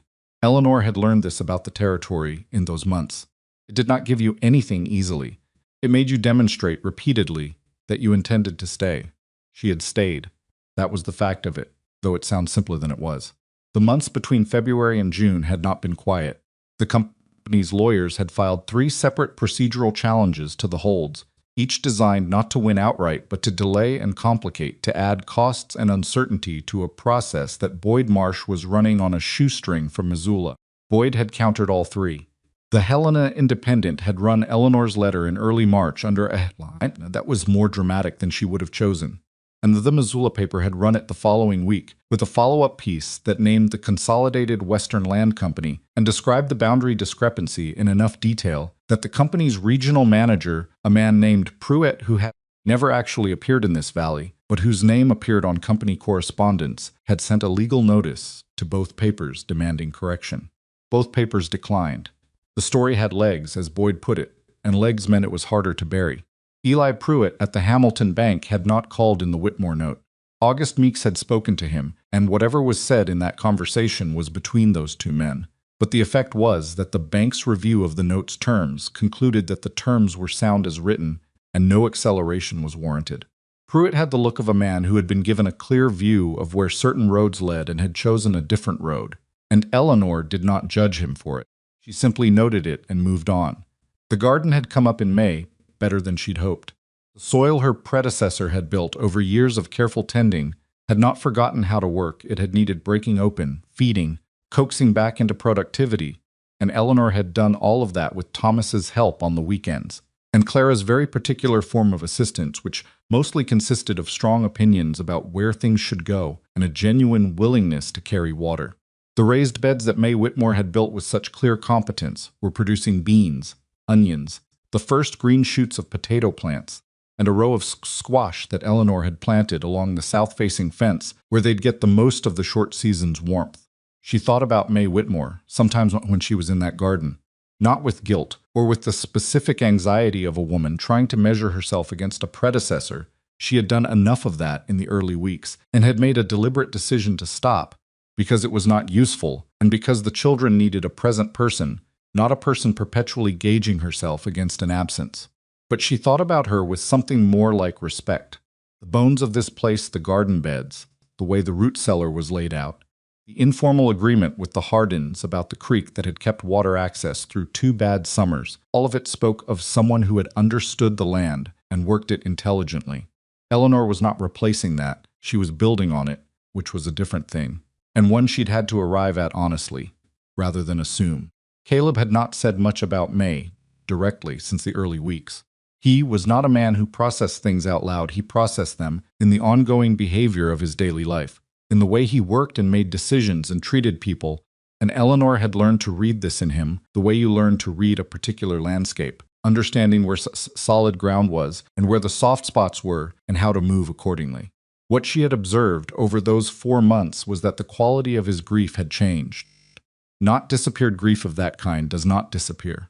She knew this from her own experience with her father, but it had become something he carried differently, less like a weight that pressed him down, and more like something he'd integrated into the structure of how he stood. He slept better.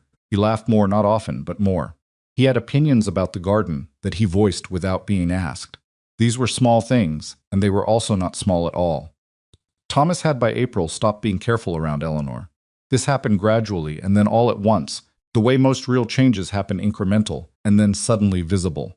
The arithmetic sessions had continued, happening naturally 2 or 3 evenings a week, and had expanded from arithmetic to geography, and then, at Thomas's direction, to the survey documents themselves, which he had asked Eleanor to teach him to read properly. She had taught him. He learned quickly, and with the focused retention of a child who is interested in something real rather than something assigned. And by May, he could look at a survey notation and tell her what it meant, which was a thing that had made his father look at him with an expression Eleanor did not think Caleb knew was on his face. Clara had stopped being careful around Eleanor on approximately the 3rd day, which was a different timeline entirely, and said everything about the difference between the 2 children. Clara's attachment was immediate, but physical, and entirely without self-consciousness. She had decided Eleanor was hers and acted accordingly, with the blithe confidence of a 6-year-old who does not yet understand that relationships are supposed to be complicated. Eleanor had accepted this with the same practical steadiness she brought to everything, and if there were moments, private ones, when she held that small hand or read that same passage for the 4th time, and felt something in her chest that she did not have a fully adequate word for, she let those moments be what they were without requiring them to be named. The hearing in Helena required 3 days of travel each way, which meant Caleb and Eleanor were gone for 9 days in total, the longest either of them had been away from the ranch since Eleanor arrived, and the longest the children had been in someone else's care. Dorothea Meeks had offered, without being asked, and with the matter-of-fact efficiency of a woman who organizes things because they need organizing, to have Thomas and Clara at the Meeks place during the absence. Thomas had received this information with careful neutrality. Clara had received it with excitement because the Meeks place had a dog. The night before they left, Eleanor sat with both children at the kitchen table after supper, not to reassure them with speech. She had learned that children find extended reassurance more unsettling than helpful, because it signals that the situation requires more reassurance than they'd realized, but simply to be present in the ordinary way. They played a card game. Clara cheated openly and without guilt. Thomas caught her and said so, and Clara denied it with the serene confidence of someone who does not believe the rules apply to her. Caleb watched this from the chair by the fire with the expression of a man who has this particular scene running in his house for the first time in 16 months and is taking it in without looking like he's taking it in. When the children were in the loft, Eleanor sat across from Caleb and said, "If something goes wrong in Helena, if the court doesn't hold, if the company's lawyers find something we haven't anticipated, then we fight the next stage." Caleb said, "I know. I just want to say it out loud, so we've both said it." She looked at him. "This doesn't end the fight even in the best case. Boyd said the company could appeal. It could go on for another year." "I know what Boyd said," Caleb said. "I was there." "I know you were," she said. "I just need to say the hard version out loud sometimes. It helps me think." He looked at her, and there was something in the way he looked, a steadiness that was not performed, that came from the same place as everything else about him, which was a core of settled conviction that had been formed by hard experience and was not going anywhere. "We have the documents," he said. "We have Boyd. We have the Helena survey baseline. We have 4 other families with documentation of the same pattern. What happens in that courtroom is going to be decided by what's true, and what's true is on our side." He paused. "Your father did his work correctly. We do ours correctly. The rest isn't in our hands." Eleanor looked at him for a long moment. "You sound very certain," she said. "I'm not certain," he said.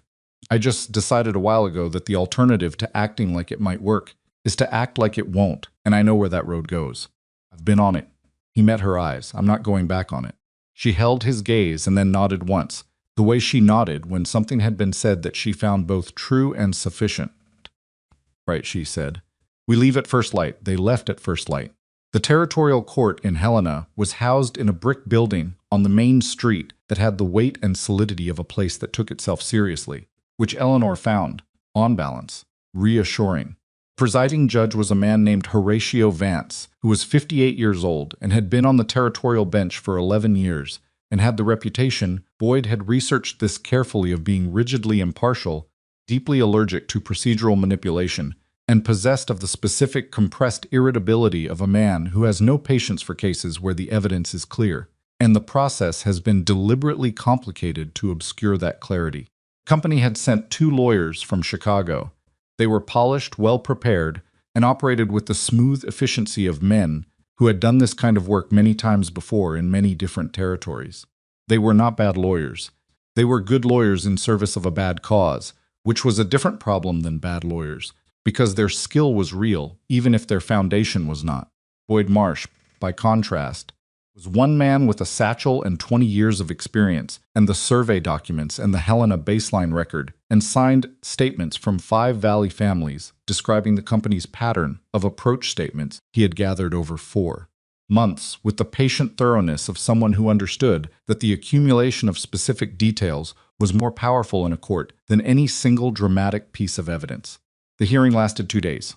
Eleanor sat behind Boyd at the counsel table, which was not standard. She was not an attorney, but which Boyd had arranged with Judge Vance in advance, explaining that the primary evidence involved survey documents whose technical content required someone who understood them to be available for immediate reference. Vance had agreed, with the look of a man who found the arrangement slightly irregular, and was going to allow it because it was sensible. The company's lawyers presented their position first. The boundary discrepancy, they argued, was a clerical matter, long-standing, and was being selectively elevated to a legal dispute by parties with a financial interest in delaying legitimate debt recovery. They were fluent. They used the word technical 9 times in the first hour, each time in a way that was designed to suggest that technical concerns were small concerns, bureaucratic concerns, kind that sophisticated parties resolved privately rather than bringing before a court. Judge Vance listened without expression. Boyd presented the survey evidence in the order. Eleanor had helped him arrange foundation first. The 1,882 baseline, then the county register, then the discrepancy, then James Whitaker's 1,886 resurvey and its annotations, then the pattern of acquisition. He was methodical and he was clear, and when the company's lawyers objected to specific documents on technical grounds, Boyd had the foundation laid so carefully that the objections found no purchase. On the afternoon of the second day, Judge Vance asked a question that was addressed to the room generally, but was clearly aimed at the company's representation. He asked whether the company had conducted any survey of their own, of the boundary in question, prior to initiating their acquisition claims. The lead lawyer said the company had relied on the recorded county deed, which was standard practice. Judge Vance said that was interesting, given that the same county deed register contained a flagged discrepancy notice that had been filed in 1,887 and never resolved, which a competent search of the register would have surfaced.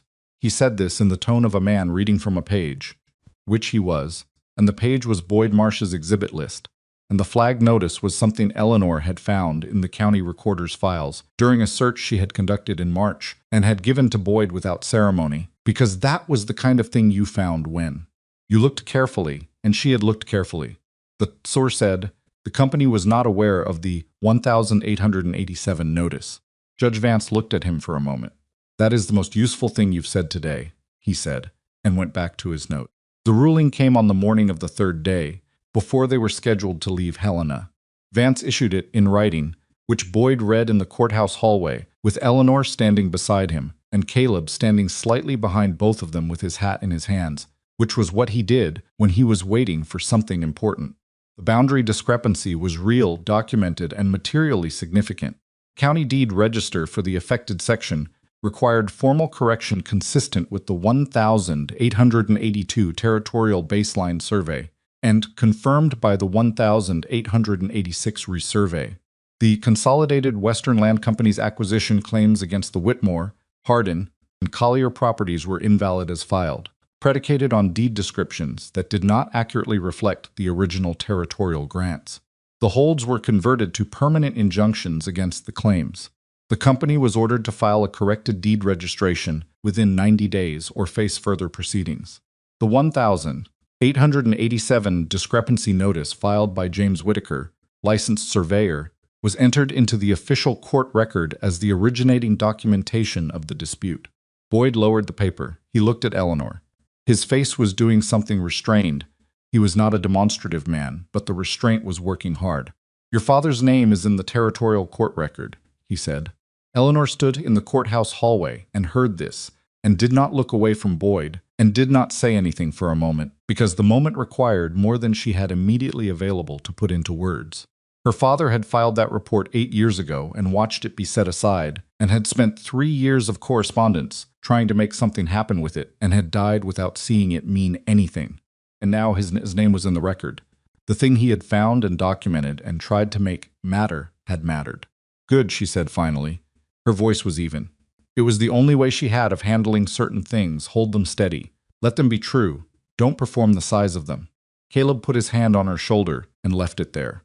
They came back to Hamilton on a Thursday afternoon to find that the news had arrived before them. Boyd had sent a telegraph to Frank Harden, who had told everyone, because Frank Harden was apparently more communicative than his manner suggested when the communication was worth making.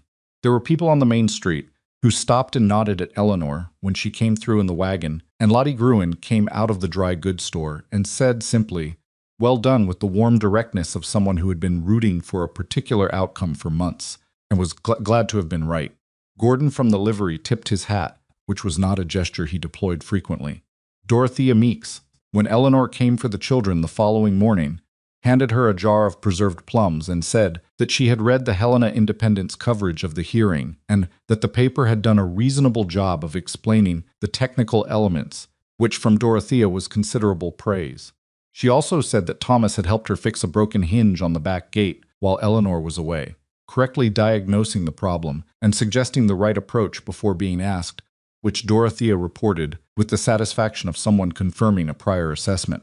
Clara had, at some point during the 9 days, taught the Meeks dog to sit on command and was as grieved to leave without it. The ranch work continued, but because it always did, the cattle needed tending, and the garden needed tending, and the fence in the northwest corner that Caleb had been patching with wire since October needed to be properly replaced before the season turned. Eleanor and Caleb worked it together on a Saturday in late June, digging post holes in the thawed earth, while Thomas carried posts from the pile, and Clara made her opinions about post placement known in a running commentary from the fence rail. It was not romantic work. It was muddy and hard, and Eleanor broke a blister on her left hand that she bandaged without mentioning and kept working. By noon, they had the northwest section done properly for the first time in 2 years.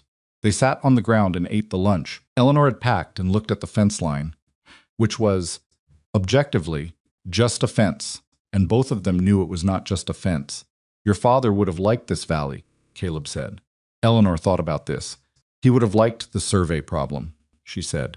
"He would have found the whole situation professionally fascinating and personally infuriating, which was his usual relationship with his work." She paused. "He would have liked you." Caleb looked at her sideways. "Why?" "Because you say what you mean, and you don't say more than you mean," she said. He had a low tolerance for excess. He thought most problems in the world came from people saying more than they were sure of. Caleb was quiet for a moment. "Smart man, he was," she said simply. Thomas, who had been listening in his way present, apparently occupied with his lunch, registering everything, said, "What did he look like?" Eleanor looked at him. Medium height, brown hair that went gray early at the temples first. He wore glasses for reading. He had a habit of tapping his pen on his knee when he was thinking. She paused. He was the kind of person who made you feel like whatever you said was worth listening to. Thomas considered this. "You're like that," he said. Eleanor looked at him, and the straightforwardness of it, the unguarded, factual delivery of a 9-year-old saying something true without strategy or performance, landed in her chest in the specific way that certain true things do when they come without warning. "Thank you," she said. Thomas shrugged, already looking away, the way children do when they've said something real and prefer not to watch it being received. Clara, who had been eating her bread and butter with complete focus, looked up and said, "I think you look like you," which was her contribution to the conversation, and everyone accepted it as the reasonable point it was. The formal correction of the county deed register happened in August, 81 days after the court order, which was 9 days under the deadline the company had been given. It was not a dramatic event. Walt Greer made the corrections in his office with Boyd Marsh and a notary present, And Caleb and Eleanor stood in the office and signed the acknowledgement of the corrected deed description, and Greer stamped everything with the particular satisfaction of a man who has been waiting for an irregularity in his records to be resolved and is glad to see it done. The corrected deed was placed in the register. The 61-foot discrepancy, which had sat in the county records since the 1870s, was gone. Eleanor held the certified copy of the corrected deed on the way home in the wagon. She didn't look at it constantly, she had it in her lap, and her hands rested on it, and she looked at the valley instead, at the land that was legally and precisely what it had always actually been, correctly described at last. The Consolidated Western Land Company, she said. Will they come back? Boyd thinks not to this valley, Caleb said. Too much public record now. Too much documented. They'll find somewhere else. He looked at the road ahead. There'll be someone in that, somewhere else, who needs to do what you did. Someone will, Eleanor said, hopefully with better documents to start from. Your father's name is in the territorial record, Caleb said. Anyone who looks into this territory's land history from now forward will find it. She didn't respond immediately. She looked at the mountains to the east, which were showing the first faint suggestion of early fall color at the highest elevations, the aspens beginning their turn. She had been in this valley for 7 months. She knew the names of the mountains now, and the names of the families, and which stretch of the creek ran fast and which ran slow, and she knew what the frost smelled like coming off the north pasture before dawn. And she knew the sound the house made in the wind versus what it sounded like when the wind was not the cause. She knew this place. It knew her, in whatever way places know people, which is through accumulated presence and through the work done in them and the decisions made about them. He would have been glad, she said finally, that it mattered. It mattered, Caleb said, all of it, from the beginning. She looked at him. He was watching the road with the steady, forward attention of a man who has somewhere to be and intends to get there, and she thought about the advertisement he had placed in October the Plain, slightly desperate 2 sentences. The fair treatment, certain that had struck her, when she first read it, as the most honest thing about it, and she thought about what it was to answer a call like that, to cross hundreds of miles toward a place, and a person you did not know, with a suitcase and a dead man's papers, and a promise you had made to yourself. She had not come looking for this specifically. She had come looking for a situation where her efforts would matter, and she had been more right than she'd known. There is something worth saying about that, about the gap between what we set out to find and what we actually find, and how the best arrivals are often the ones we didn't precisely plan. Eleanor had not planned Caleb. She had not planned Thomas's careful 9-year-old trust, arrived at by small increments over months, or Clara's immediate and blithe attachment, or the specific quality of a kitchen table with lamplight on survey documents, and 2 people arguing about the order of an argument until they found something better than either version. She had not planned to feel by June that this valley was hers not in the legal sense of the corrected deed, though that mattered too, but in the deeper, harder to document sense of belonging to a place because you have put your hands into it and it has asked things of you, and you have answered. People talk about finding a home as though it is a discovery, a thing you locate and then possess. In Eleanor's experience, and she had thought about this enough to have a view, it was not that. It was more like what her father did with a survey, patient, methodical accumulation of accurate measurements, repeated reference checks, willingness to correct errors when you found them, and at the end, if you had done the work correctly, a record that matched the truth of what was actually there. You did not find a home. You built the accurate description of one measurement at a time until the record and the reality matched. She had been doing that work since February. She was still doing it. She expected she would be doing it for a long time, which was not a burden. It was the work she had come here to do, even if she had not known that when she came. In September, the Valley held a gathering at the Grange Hall not organized by Eleanor, which was notable, but organized by Marta Gruen and Dorothea Meeks and Frank Hardin's wife Ruth, who had apparently decided among themselves that something should be marked, even if what it was hard to put a name to. It was not a celebration exactly. It was more like the Valley acknowledging itself, gathering in the way communities gather when they have been through something together and survived it and want to be in the same room for a moment before going back to the ordinary work. Eleanor and Caleb came with Thomas and Clara, who was wearing the good dress again and had braided her own hair without asking for help, which Eleanor noticed and did not comment on, because Clara was watching to see if she would comment on it and had already decided that not commenting would be the correct response. Frank Harden shook Caleb's hand and then turned to Eleanor and said, "My wife wants to ask you something about preserving when you have time. She says you told Margaret Collier something about dry pack methods that Margaret tried, and she wants to know the whole of it." Eleanor said she'd be glad to. Margaret Collier was there with Daniel, who had grown into his own sin somewhat over the summer. There was more ease in him, less of the careful deliberateness that had read as slowness. Came over and said the squash in his mother's garden had done well this year and that she'd asked him to say thank you to Eleanor for whatever she'd told her about the soil preparation in spring. Eleanor said it was the method her father's sister had used in New York, and it seemed to travel well. August Meeks came and stood with Caleb for a while, and they talked about cattle prices and the coming winter's outlook, and at some point August said something in a low voice that made Caleb nod slowly and look at the floor and then look up again. And Eleanor did not know what was said, but she knew what that particular nod meant, which was that something true had been spoken and received.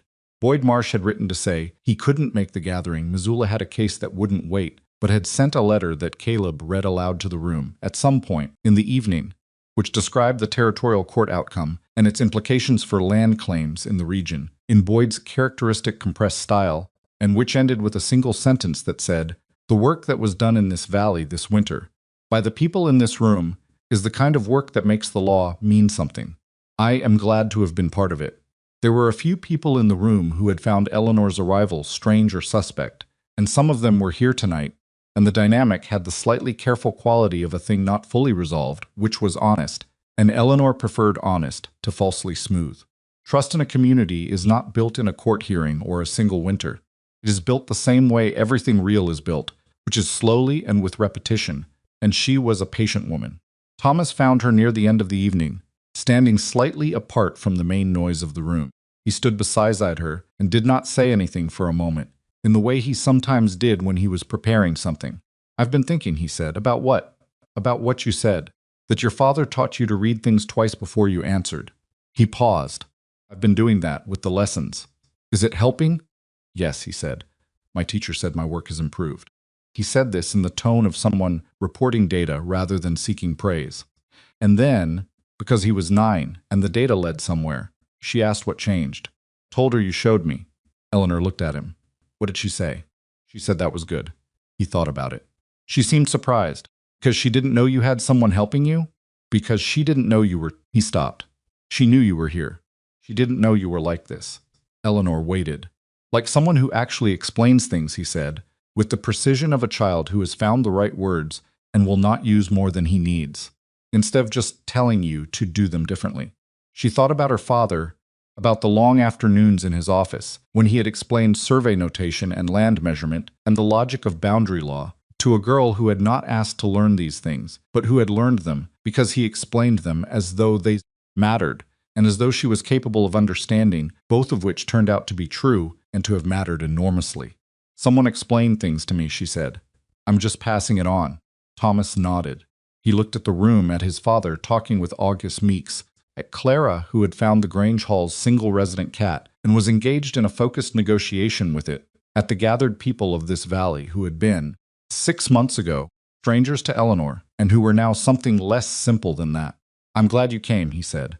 He said it the way he said most things, which was quietly and without embellishment, and then he walked back toward his father, and Eleanor watched him go and stood for a moment with the plain, declarative weight of what he had said.